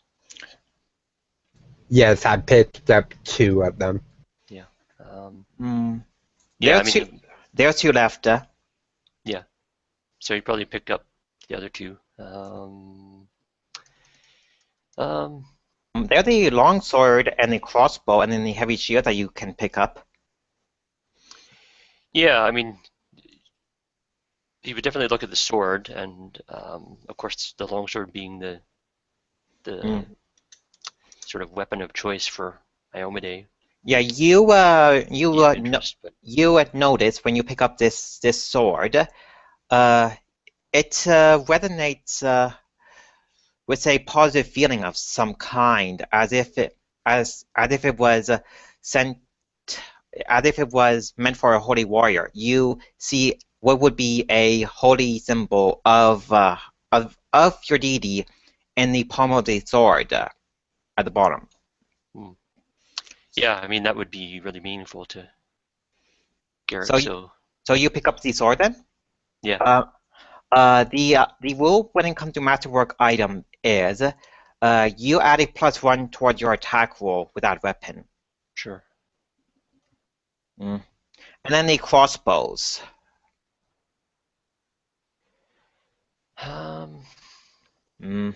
Yeah. So I know we talked about a little bit about range stuff, and so I don't know how much we want to. It's a good. My rules on it's a good idea to have a melee weapon and a ranged weapon, based upon the combat you're in. Yeah, and so just like out of character from a just gameplay point of view, from Garrick's standpoint, he didn't train a lot with ranged weapons, and also just the general attitude would be that you would want to confront an enemy, but I don't want to like overplay that and not take any ranged weapons type of thing, right? So. Corfis wouldn't use a crossbow. His range would be magic. Yeah. You have a feeling that this crossbow would probably be of use later. Yeah. With your feeling of preferring confronting enemies. And that doesn't hurt to have a ranged weapon to shoot at range. Yep. And you can Yeah, switch. no, I'm just saying out of character. That's like I'm Okay. just trying to understand like how, like, I don't want to go nuts trying to play too much Okay. in character and be stupid. And Yeah. I don't have a ranged weapon. So now what do I do? Yeah. Okay. I just add the crossbow price. Sure. Okay. Yeah. As you are picking the items up, you see a farmhouse abandoned, and the door it is open.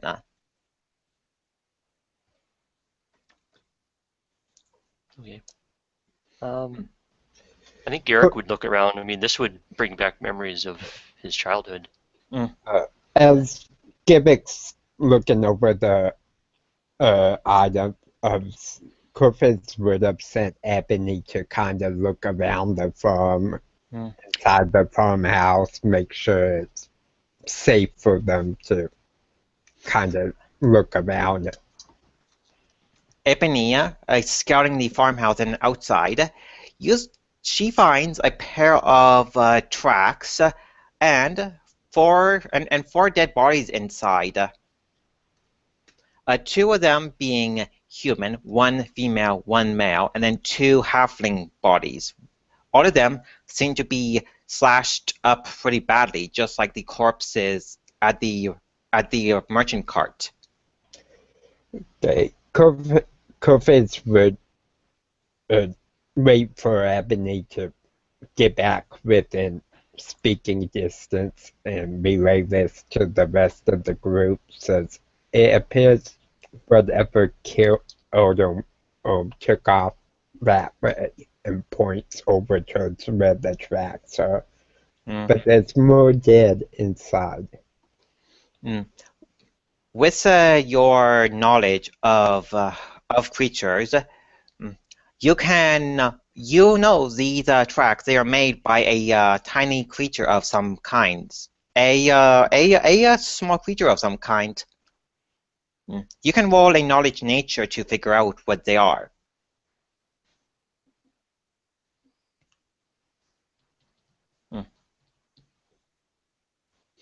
I prefer to just tell what they see, but knowledge roll can give you more information. Okay, you definitely feel that these are some type of a goblin creature tracks. Okay. Not really knowing a lot about goblins, Griffiths would say it looks like some kind of small humanoid. And of course, Ebony's being his mouthpiece. But it doesn't make sense with these kind of injuries that one such creature would not be able to confront all of these people and cause this kind of damage.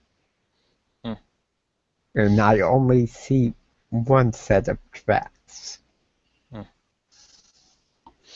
Would do goblins generally have large with large beasts? To the best of your knowledge, being raised in a farm area, you hear stories of goblins taming dogs or mounts of some kind. So you know this creature, it is at least small to... they usually tame small to medium-sized creatures for their mounts. But we see tracks, and then the other damage, though, would that be... putting two and two together, the tracks and the slash marks, you could picture one creature doing this, or at least a few working together together, covering their tracks up. Yeah. Mm. Yeah, I was just wondering if the beast would be even bigger than what they would be riding, but Yeah, it would be small creatures can ride small or medium creatures, so the tracks Yeah. would be in between the two, just pictures the size of it. Yeah. All right. Well, I guess sort of from my knowledge, I mean, Garrick could sort of speak up and say, you know, in my area where I grew up, there were goblin bands that rode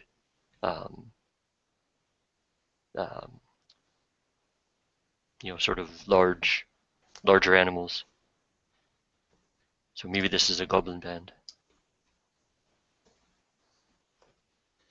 Do you both of you go inside the house? Yeah, Corvus would nod at Garrick and kind of, and Ebony would say, hey, that would make sense. And then they would go inside to explore the farmhouse, see if things look weird or an out of place. Or You check the inside of the farmhouse. Let me get the players onto the map here. You find one dead female human by the front door area, another human male by the center of the center table, and then two halflings that are side by side. When you check the two halfling corpses, you see two big claw marks that are digging into their flesh pretty deep, as if they were killed at the same time. okay, and Corvus would look over the bodies, is look around the farmhouse, trying to find anything valuable or thinking and that if goblins were involved, what he knows of them are the humanoid and the scavengers. So he's thinking You that have they would have taken everything valuable. Yeah, checking the house, you find there's a kitchen, a storage pantry, two bedrooms, and then a bath room.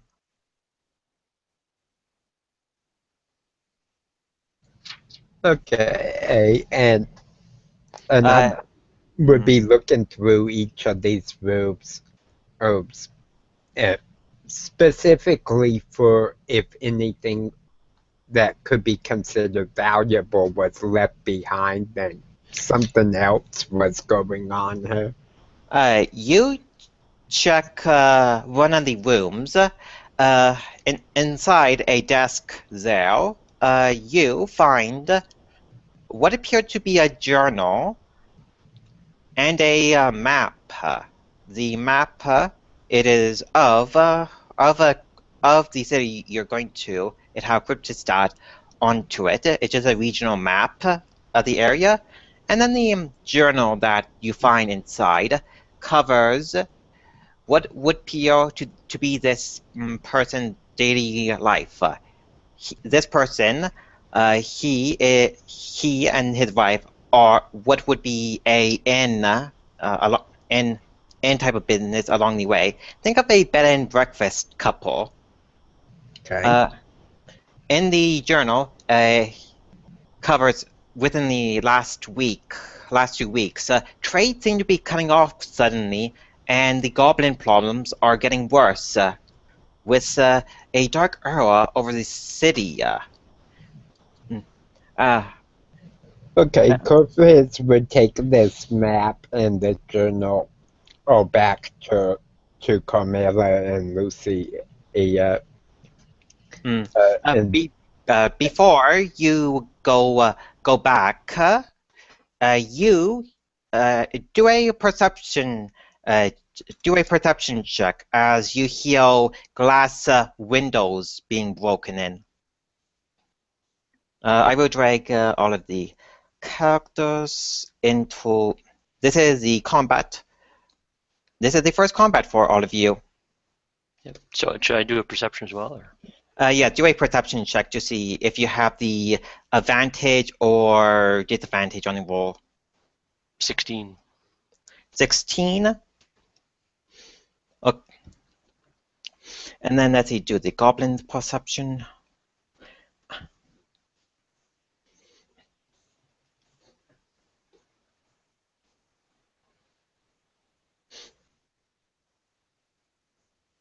One. You have the advantage, so you go first. Through the windows being broken, you see four goblins. One of them being bigger than the others by not that much. He wield a bigger sword than the other three goblin minions of his. And then roll your initiative. Is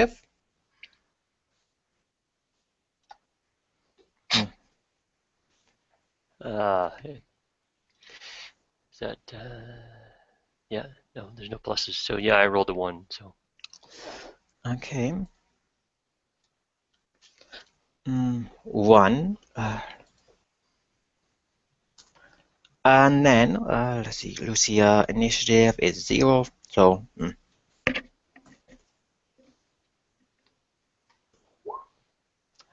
off to a terrible start. Yes. And then what is your initiative, Jared? 18. 18? Yep. And then the goblin initiative for the small one is...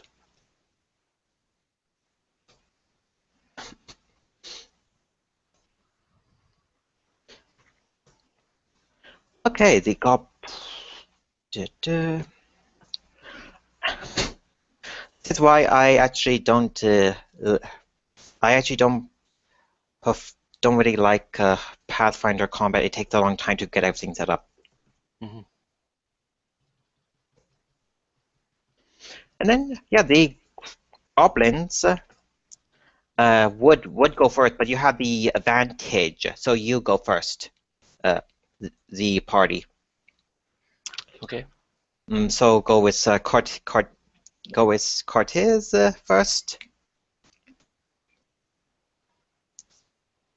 So you see a bunch of goblins break through one window, and the goblin leader issue attack orders. So what do you do?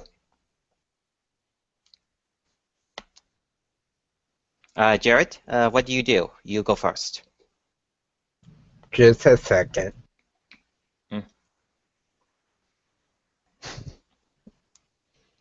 It is good that I actually have the goblins, all their micros done already. So. Okay. So Corvus would spin around and see one of the goblins come through. And he would just hold up his hand, say protect no, and a small all streak that looks almost like a silver skull would go shooting at the goblin and bite him, and that will be magic missile for 6 damage. Okay, you attack the one that is the closest to you, which is 15 feet away. Lucia turn. She casts magic missile on the same goblinoid, killing the creature. And now there are 3 other goblins left. And then now Garrick's turn. I'm just for fun. I think Garrick would probably want to take on the bigger threat, and he would call out to Iomade and say, Goddess, aid me in this battle, and he would point and he would point at the larger goblin, and his hand would glow, and then the goblin would. Does it say anything? What The do you do? goblin would kind What do of. you? I'm casting What's Smite Evil, so. Smite Evil? You actually have to attack a creature with Smite Evil with a weapon. Yeah, I'm just saying that Yeah. So whenever you I'll attack, attack, but yeah. but If I'm you just pointing at the large goblin, and then I'll if attack. you can move 30 feet, Yep. but you would be in a would be in the area attack for one of the goblins. Oh, okay. Yeah, but you can just go move right here, Mhm. and then attack him. But you're saying I'd take an attack of opportunity if I went by the Yes, goblin? yes. Yeah. Um, Yeah, you see this goblin here. He have a bow on him. mhm. This one a blade of some kind, and then this one have a long sword. Yeah. Well, I mean, if they're kind of blocked, maybe it'd just make better sense to move up to the closest goblin then. Okay, Attack. you move up. Okay, you are going with a smite evil that you But are I would still using. try to use that on the bigger goblin. Oh wait, so you're not using that then? So you're just doing a straight attack then? Yeah. Okay, make a attack roll to see if you beat its AC. Wait, so Okay. So so no advantage, so just 7. so 7, you miss a goblin with that attack roll. Yeah. Okay, now it's And I would have pulled my shield off as well, so I'm just using so you one-handed. attack him, but you have your shield ready anyways. Yep. Okay, now it's the goblin leader's attack. The goblin, seeing you are threatening one of his minions and killed one of his already, he moved up 20 feet next to you. In a loud goblin noise, he attacks you with his sword. A 6. I would assume that miss, right? Definitely, yeah. Yeah, the rest. He ends his turn issuing orders for the others to move. This goblin here, he attacks you with his sword. 20. That hits. Yep. Okay, that's not a crit, so you takes two damage. As you are being hit, you feel some pain while the goblin laughs as he is triumphant, trying to avenge his ally. And then this goblin here attacking you, he uses his bow to shoot at you. 16. Is that your AC or is it less? Yep, it's exactly. Okay, so it hits you. Damage, it is 3, yeah. Yep. And then go back to Corvez. Seeing Garek being hit twice, taking some damage, how do you react? Coffee would kind of move off to the side to get a bit clear line of sight to the goblin with the bow. Oh, okay. And So, he would let out another magic missile for 5 damage. okay, the magic missile, you see,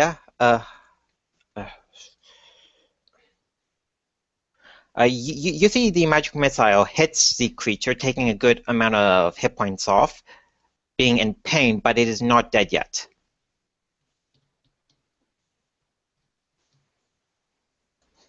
Coffee would just smile and eye and nod. Next, it is Lucia's turn. Seeing the goblin that attacked you, she used a range attack spell called Grave Touch. So the creature cannot attack for a single turn. Okay. And then now it is your turn, Gark, to attack. All right. As you see the effect of Lucia attack on the goblin, you see the goblin is in have a feeling of fear, as if grave itself touched it. Okay, don't freeze up 420 or Skype. No, Google. Good. So what do you do? I'm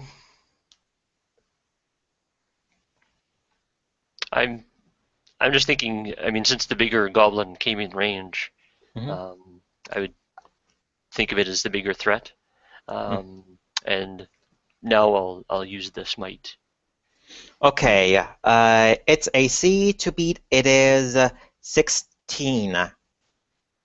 Okay, so Smite Evil, if I remember correctly, you add your charisma modifier to the roll, right? to attack roll, yeah. So Yeah. is evil. If the target is evil, that's the first thing. Goblins, to the best of your knowledge, they are evil. So see if it hit adding the smite evil. Yep. Okay. And I tell you. All right. So 8 plus probably not very much. What is the charisma modifier? 2. So 10. At 10, you miss the target, not knowing if it's evil or not. Yeah. Okay. Now it's the big goblin's turn. Seeing you are trying to attack the creature, the big goblin attacks you.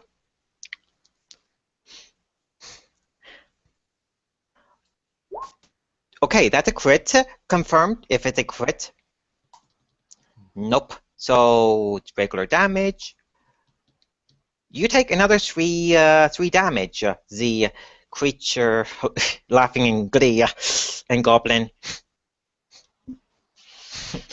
You are not having any luck, people hitting you. Nope, I'm not.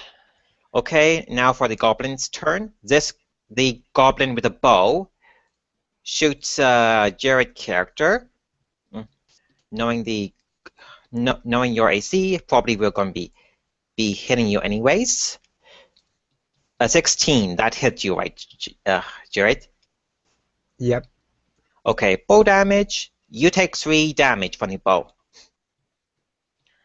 And then this goblin here that you were attacking earlier, seeing the momentum, he attacks Garrick. 11, that misses, and then and then it goes back to Cortez's turn. Seeing Garrick getting hit again, how do you react while he got hit and you got hit?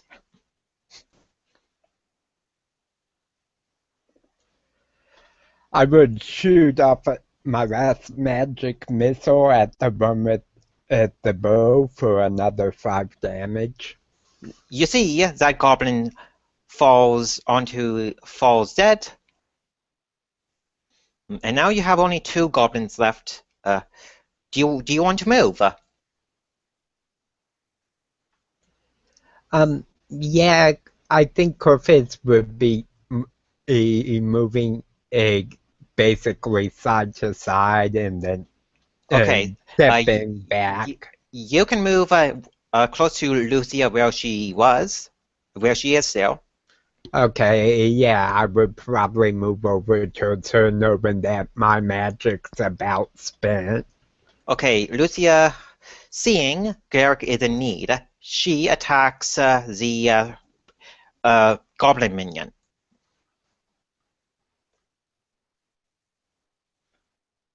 Chanting in an infernal tongue, the missile hits the goblinoid, but it is still up still. How do you react with Luthia magic missile attacking the goblin minion, Garrick?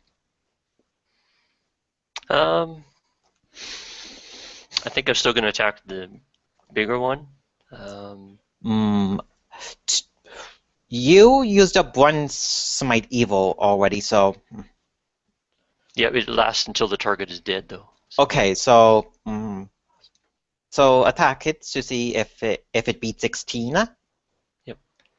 And according to what I wrote down, also my AC goes up by charisma modifier. Oh, so what was your AC before the? Let's see. It'd be after I cast it, so it'd be 18 now. But so any other attacks, I guess. Yeah. So let's see the attack. So the other previous one was 16. So what your charisma added to? Attacks made by the target that the one I targeted. Oh, okay. That's what it's saying. Okay, so you attacked the big goblin? Yep, but then the small one attacked. Oh no, the. No. The small goblin attacked you. He was feared, so yeah. So he missed anyways if he did. So so you attacked the big goblin then? Yep. So it'd be 13. 13 total? Yep. That messy goblin. You're not having any luck with him. No. Yeah. Crap. I was just. So do you, for a free action, you can move back diagonally this way if you want to get out of its threatened area. Oh, all right. Guess that's different from 5e. Yeah, actually. Yeah, I should have drank a healing potion, but anyways. Yeah, I'll back up. How good are you for hit points right now? I'm at 4, so. Okay. Now, for both of your actions, you can use a healing potion to use up your move and the standard action. That's how taking an item out and using it, or switching weapons in a turn using both standard and move. So what do you do?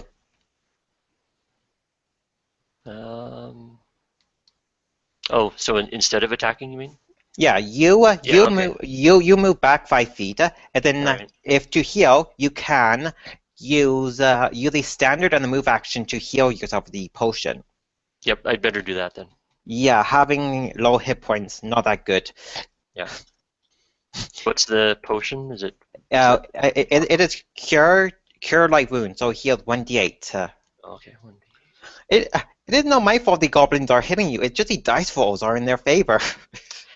Yeah, well, I'm not hitting them back, so. Yeah, and then add +1, so you heal by 2. Oh yay. Okay.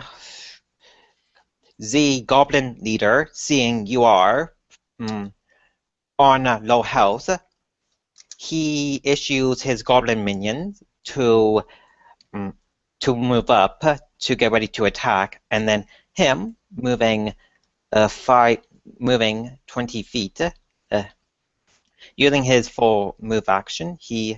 Does he move here, and then getting ready to move here. While he is moving to while moving here, you have the opportunity to attack him with one of your attacks. Yep. So we'll. This would be 12. Which apparently still misses. Yeah, his AC is high. I don't know if I made this fight too challenging or not.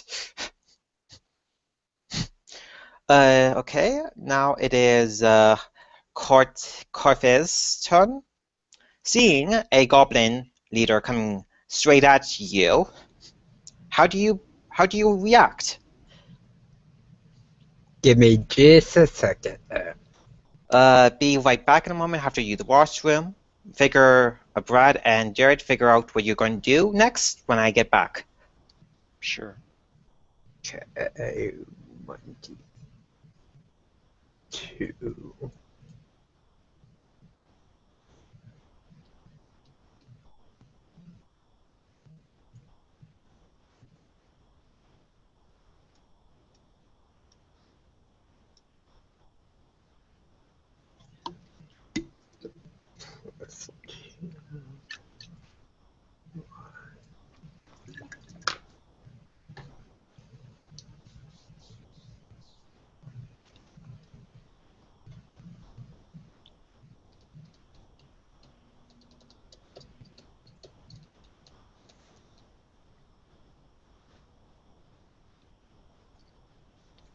Back now.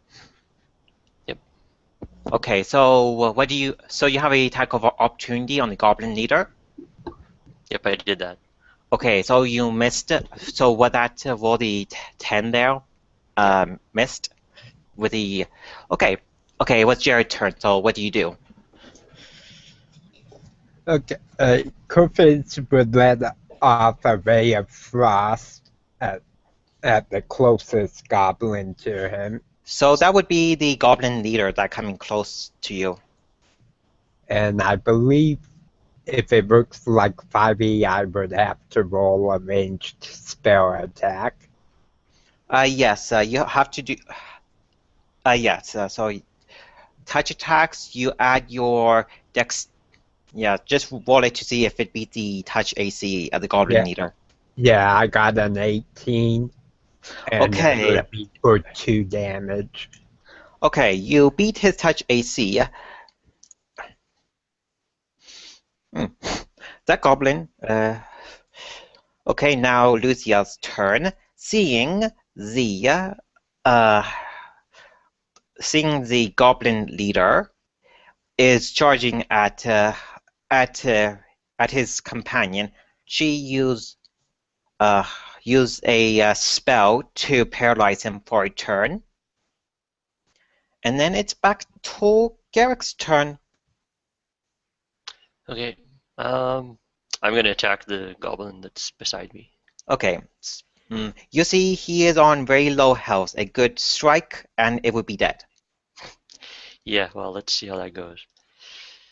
19, yay. So that's like, Yeah, no, 19. Just for him, 19 would be. Yeah, that hit.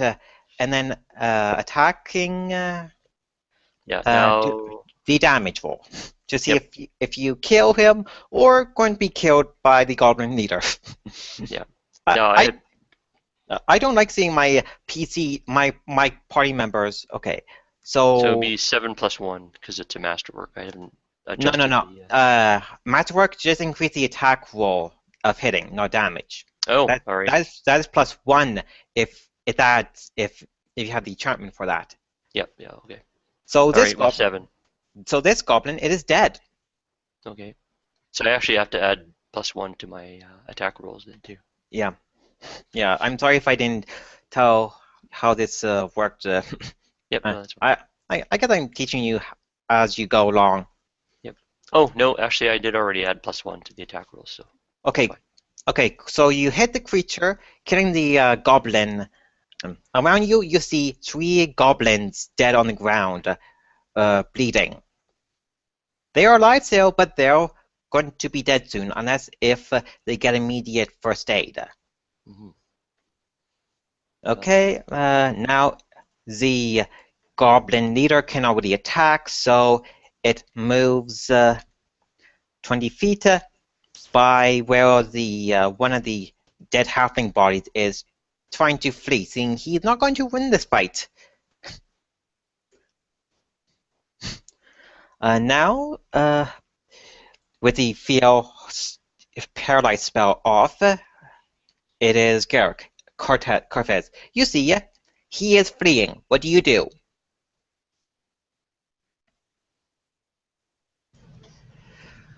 I think Cortez would just let him go and start looking over the dead bodies for anything useful. Lucia, she cast Paralyze, cast the same spell, so it cannot attack. And what do you do, Garrick? Seeing Lucia is making sure the creature cannot attack. I'm going after him. So Okay. I'll move up and attack. Now it's just have to keep. So I believe I get a +2 because it's the Smite Evil. So 18. 18, that hits. And then there's a bonus for damage on him because of the Smite Evil.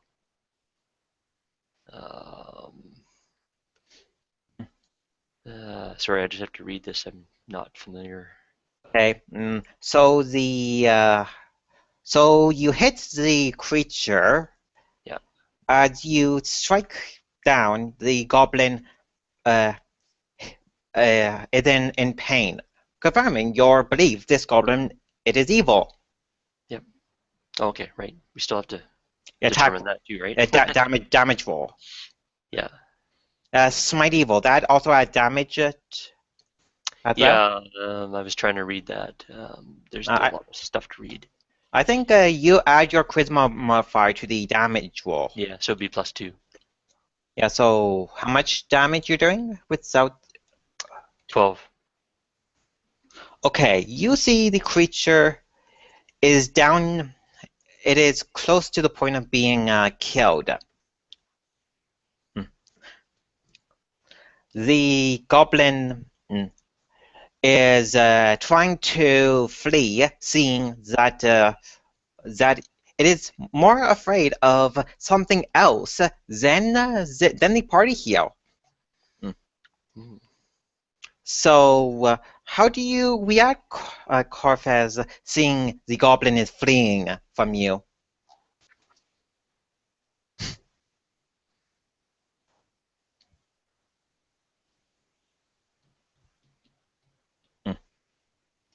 I am, well, I really shouldn't be telling you this, but as a GM, I offer you the chance to capture people alive if you don't want to kill them, or help them survive by not making them die. Yeah, maybe we should do that. So we can question. Yeah, I have these variants if it dies or not. Yep. I think, did Jaren freeze? Did he? No, his mic is muted. Jared, it is your turn. Okay. Crypta is still basically looting the bodies, searching for any scraps of paper that might have information, useful items. Okay, you see on the goblinoids, they have weapons, armor, no real items of interest besides weapon and armor. Okay. Corfids were basically not even worried about the weapons and armor, and seeing this is basically no oaths, no medallions or trinkets. He would just kind of shrug it off as just a scavenging band of goblins and go over to Oaths where Givik is and just kind of be looking on. Lucia's turn. She move up, cast Grave Touch on the goblin, and issue commands to one of you two capture that creature alive in a very aggressive authoritarian female voice. Yeah. Eric was a good idea. The goblin turn, as it is halfway crawling out of the window. It is Corfez's turn. how do you react with the goblin trying to flee this fight? Actually, I didn't get around there. I didn't get a turn there. Oh, sorry, yeah. So, so what do you do? I'm gonna run up to it and attack, but assuming I hit, I would try to do like a non-lethal, If you are going to like do just knock him out. non-lethal damage without defeat, you are subtract 4 from the roll. Yeah. So is that how to describe it? Like if I would try to hit him but not kill him. Yeah, So you're trying to use blunt force. Yeah. All right. So, well, I'll just roll attack. Yeah, with the And smite. Yeah, I get +2, but then you said it's minus something or other. Yeah, -4 if you don't have a feat or ability to reduce that. So, Well, I missed anyways, so it doesn't even matter. okay, the goblinoid fleeing. It is Lucia's turn. She used a magic missile attack on the goblin, getting the creature down to 1 hit point and down to 0 hit points, and it collapsed onto the ground, just as it was trying to flee. Okay. So now you have 4 goblins that are in the process of dying from their wounds, with the leader having a chance to survive. All right. Lucia tends to one of the goblin wounds to bring it back to life. So now you can talk to the goblin. If you are, do you have extra healing potion that you can use? Yep, I do. So So do you want to use that on the goblin, or at least stabilize its wounds that it's not dying? okay, so she didn't do that? No. Lucia stabilized one of the goblin minions. The Yeah. goblin leader is alive still, but it's dying. Okay.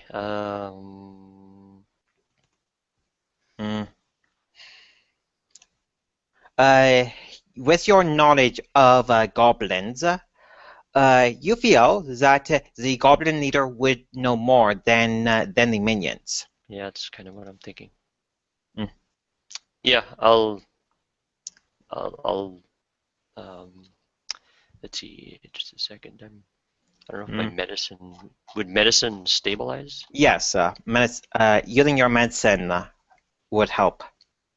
So as long as you get a roll over 10, it stabilizes wounds. Yeah. Couldn't you also use lay on of hands as a paladin? No, that's second level. Paladins get that. Okay.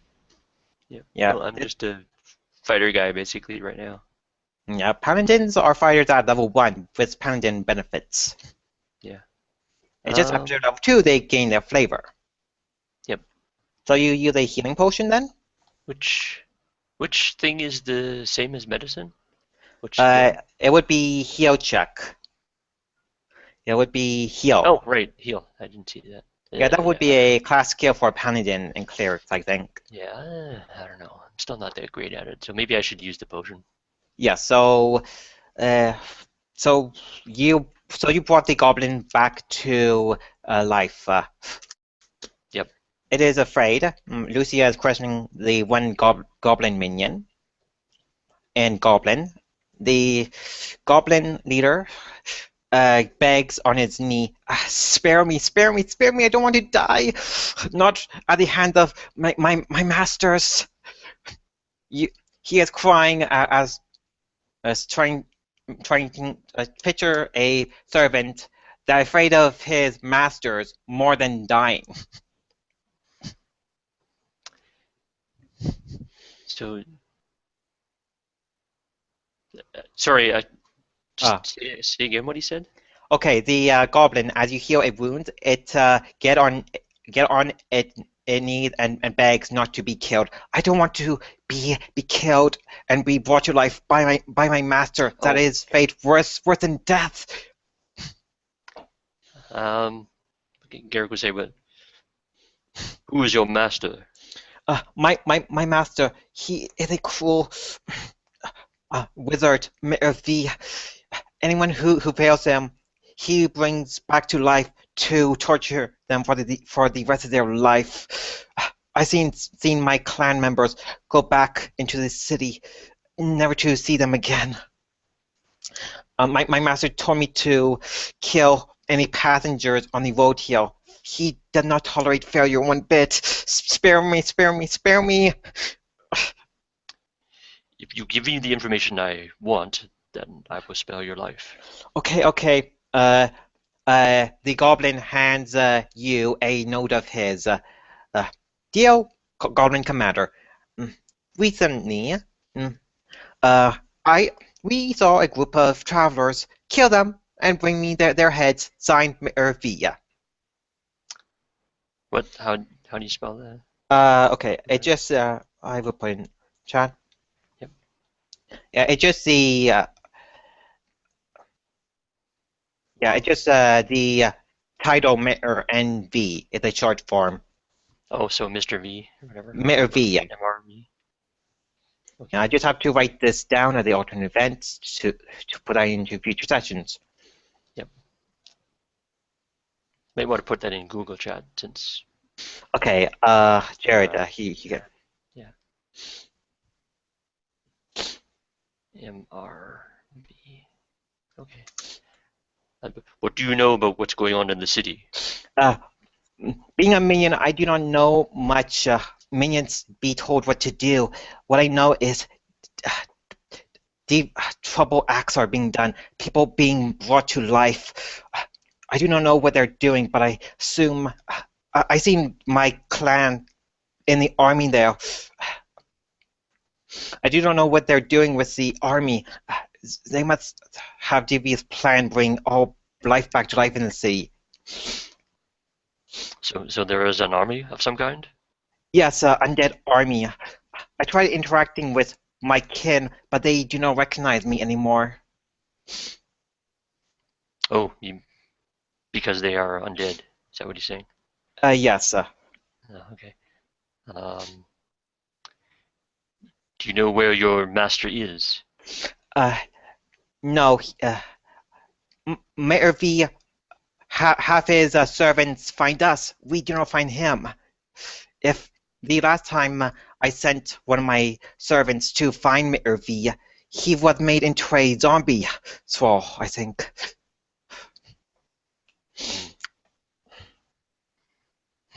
And he continues begging, "Don't kill me! Don't kill me!"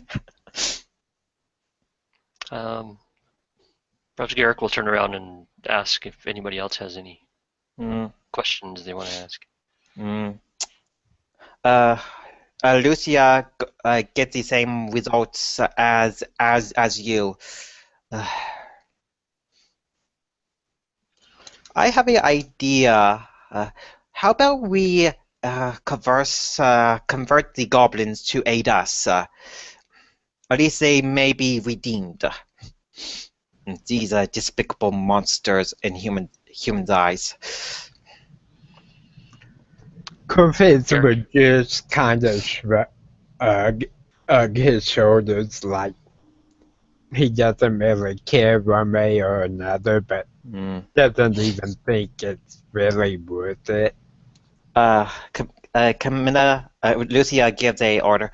Tell Ivy we are successful and bring her down. Ask her to come to the farmhouse.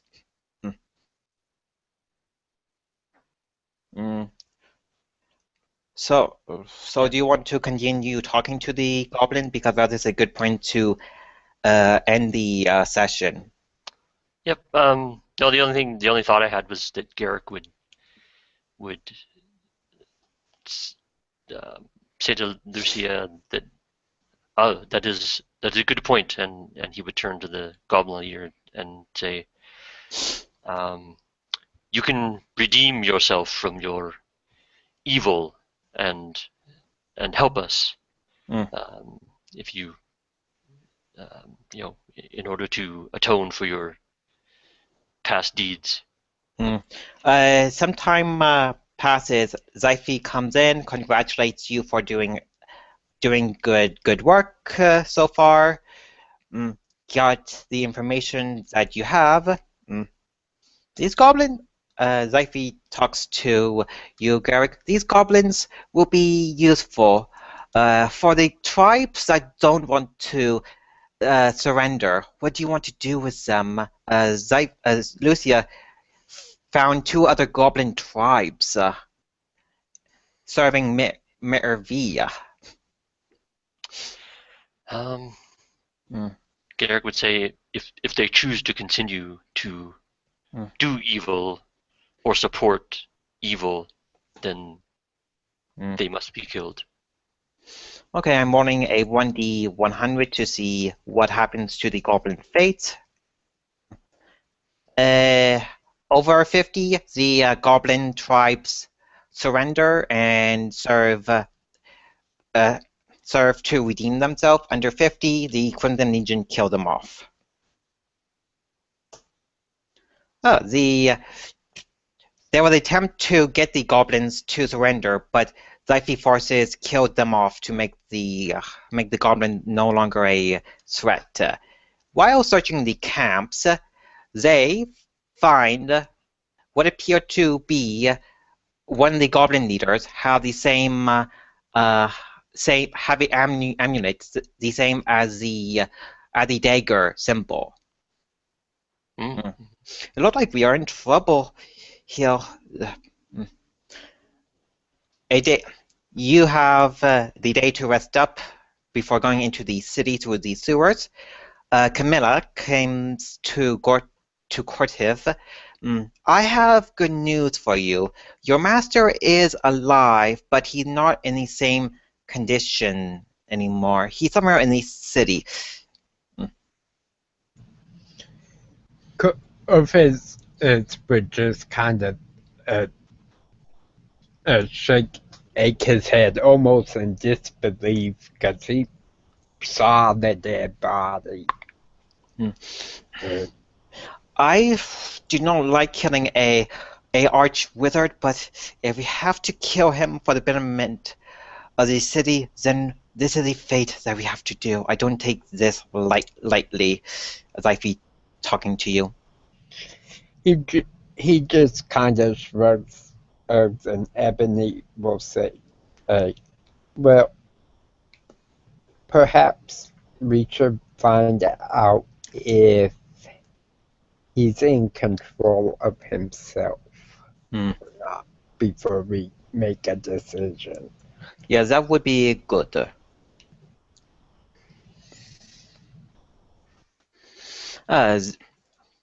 You rest up and you are at level 2 now, feeling as if you have learned something.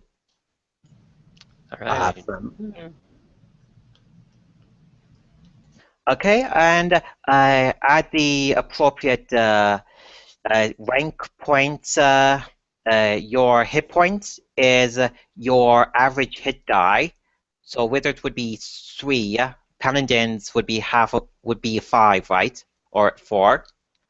Yeah, I know fighters have 10 for their average hit die, barbarians 12. So whatever the average for your die for the paladin is, plus your con.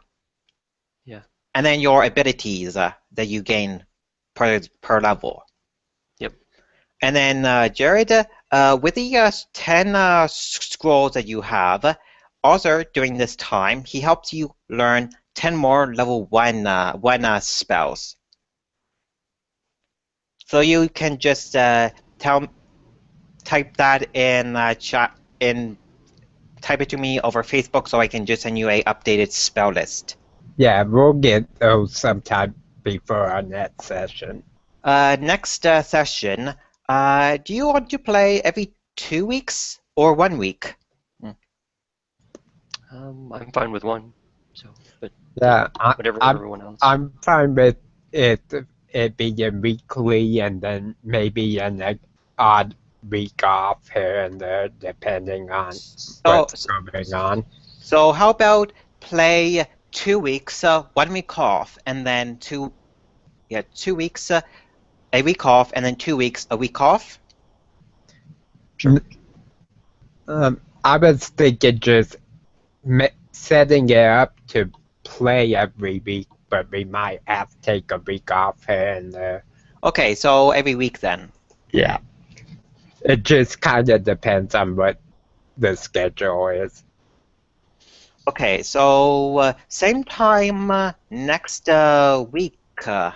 So just remember to level up your characters, your hit points, and the appropriate level up that you are going to be doing. And then Jerry, just tell me these spells so I can send you a updated spell sheet.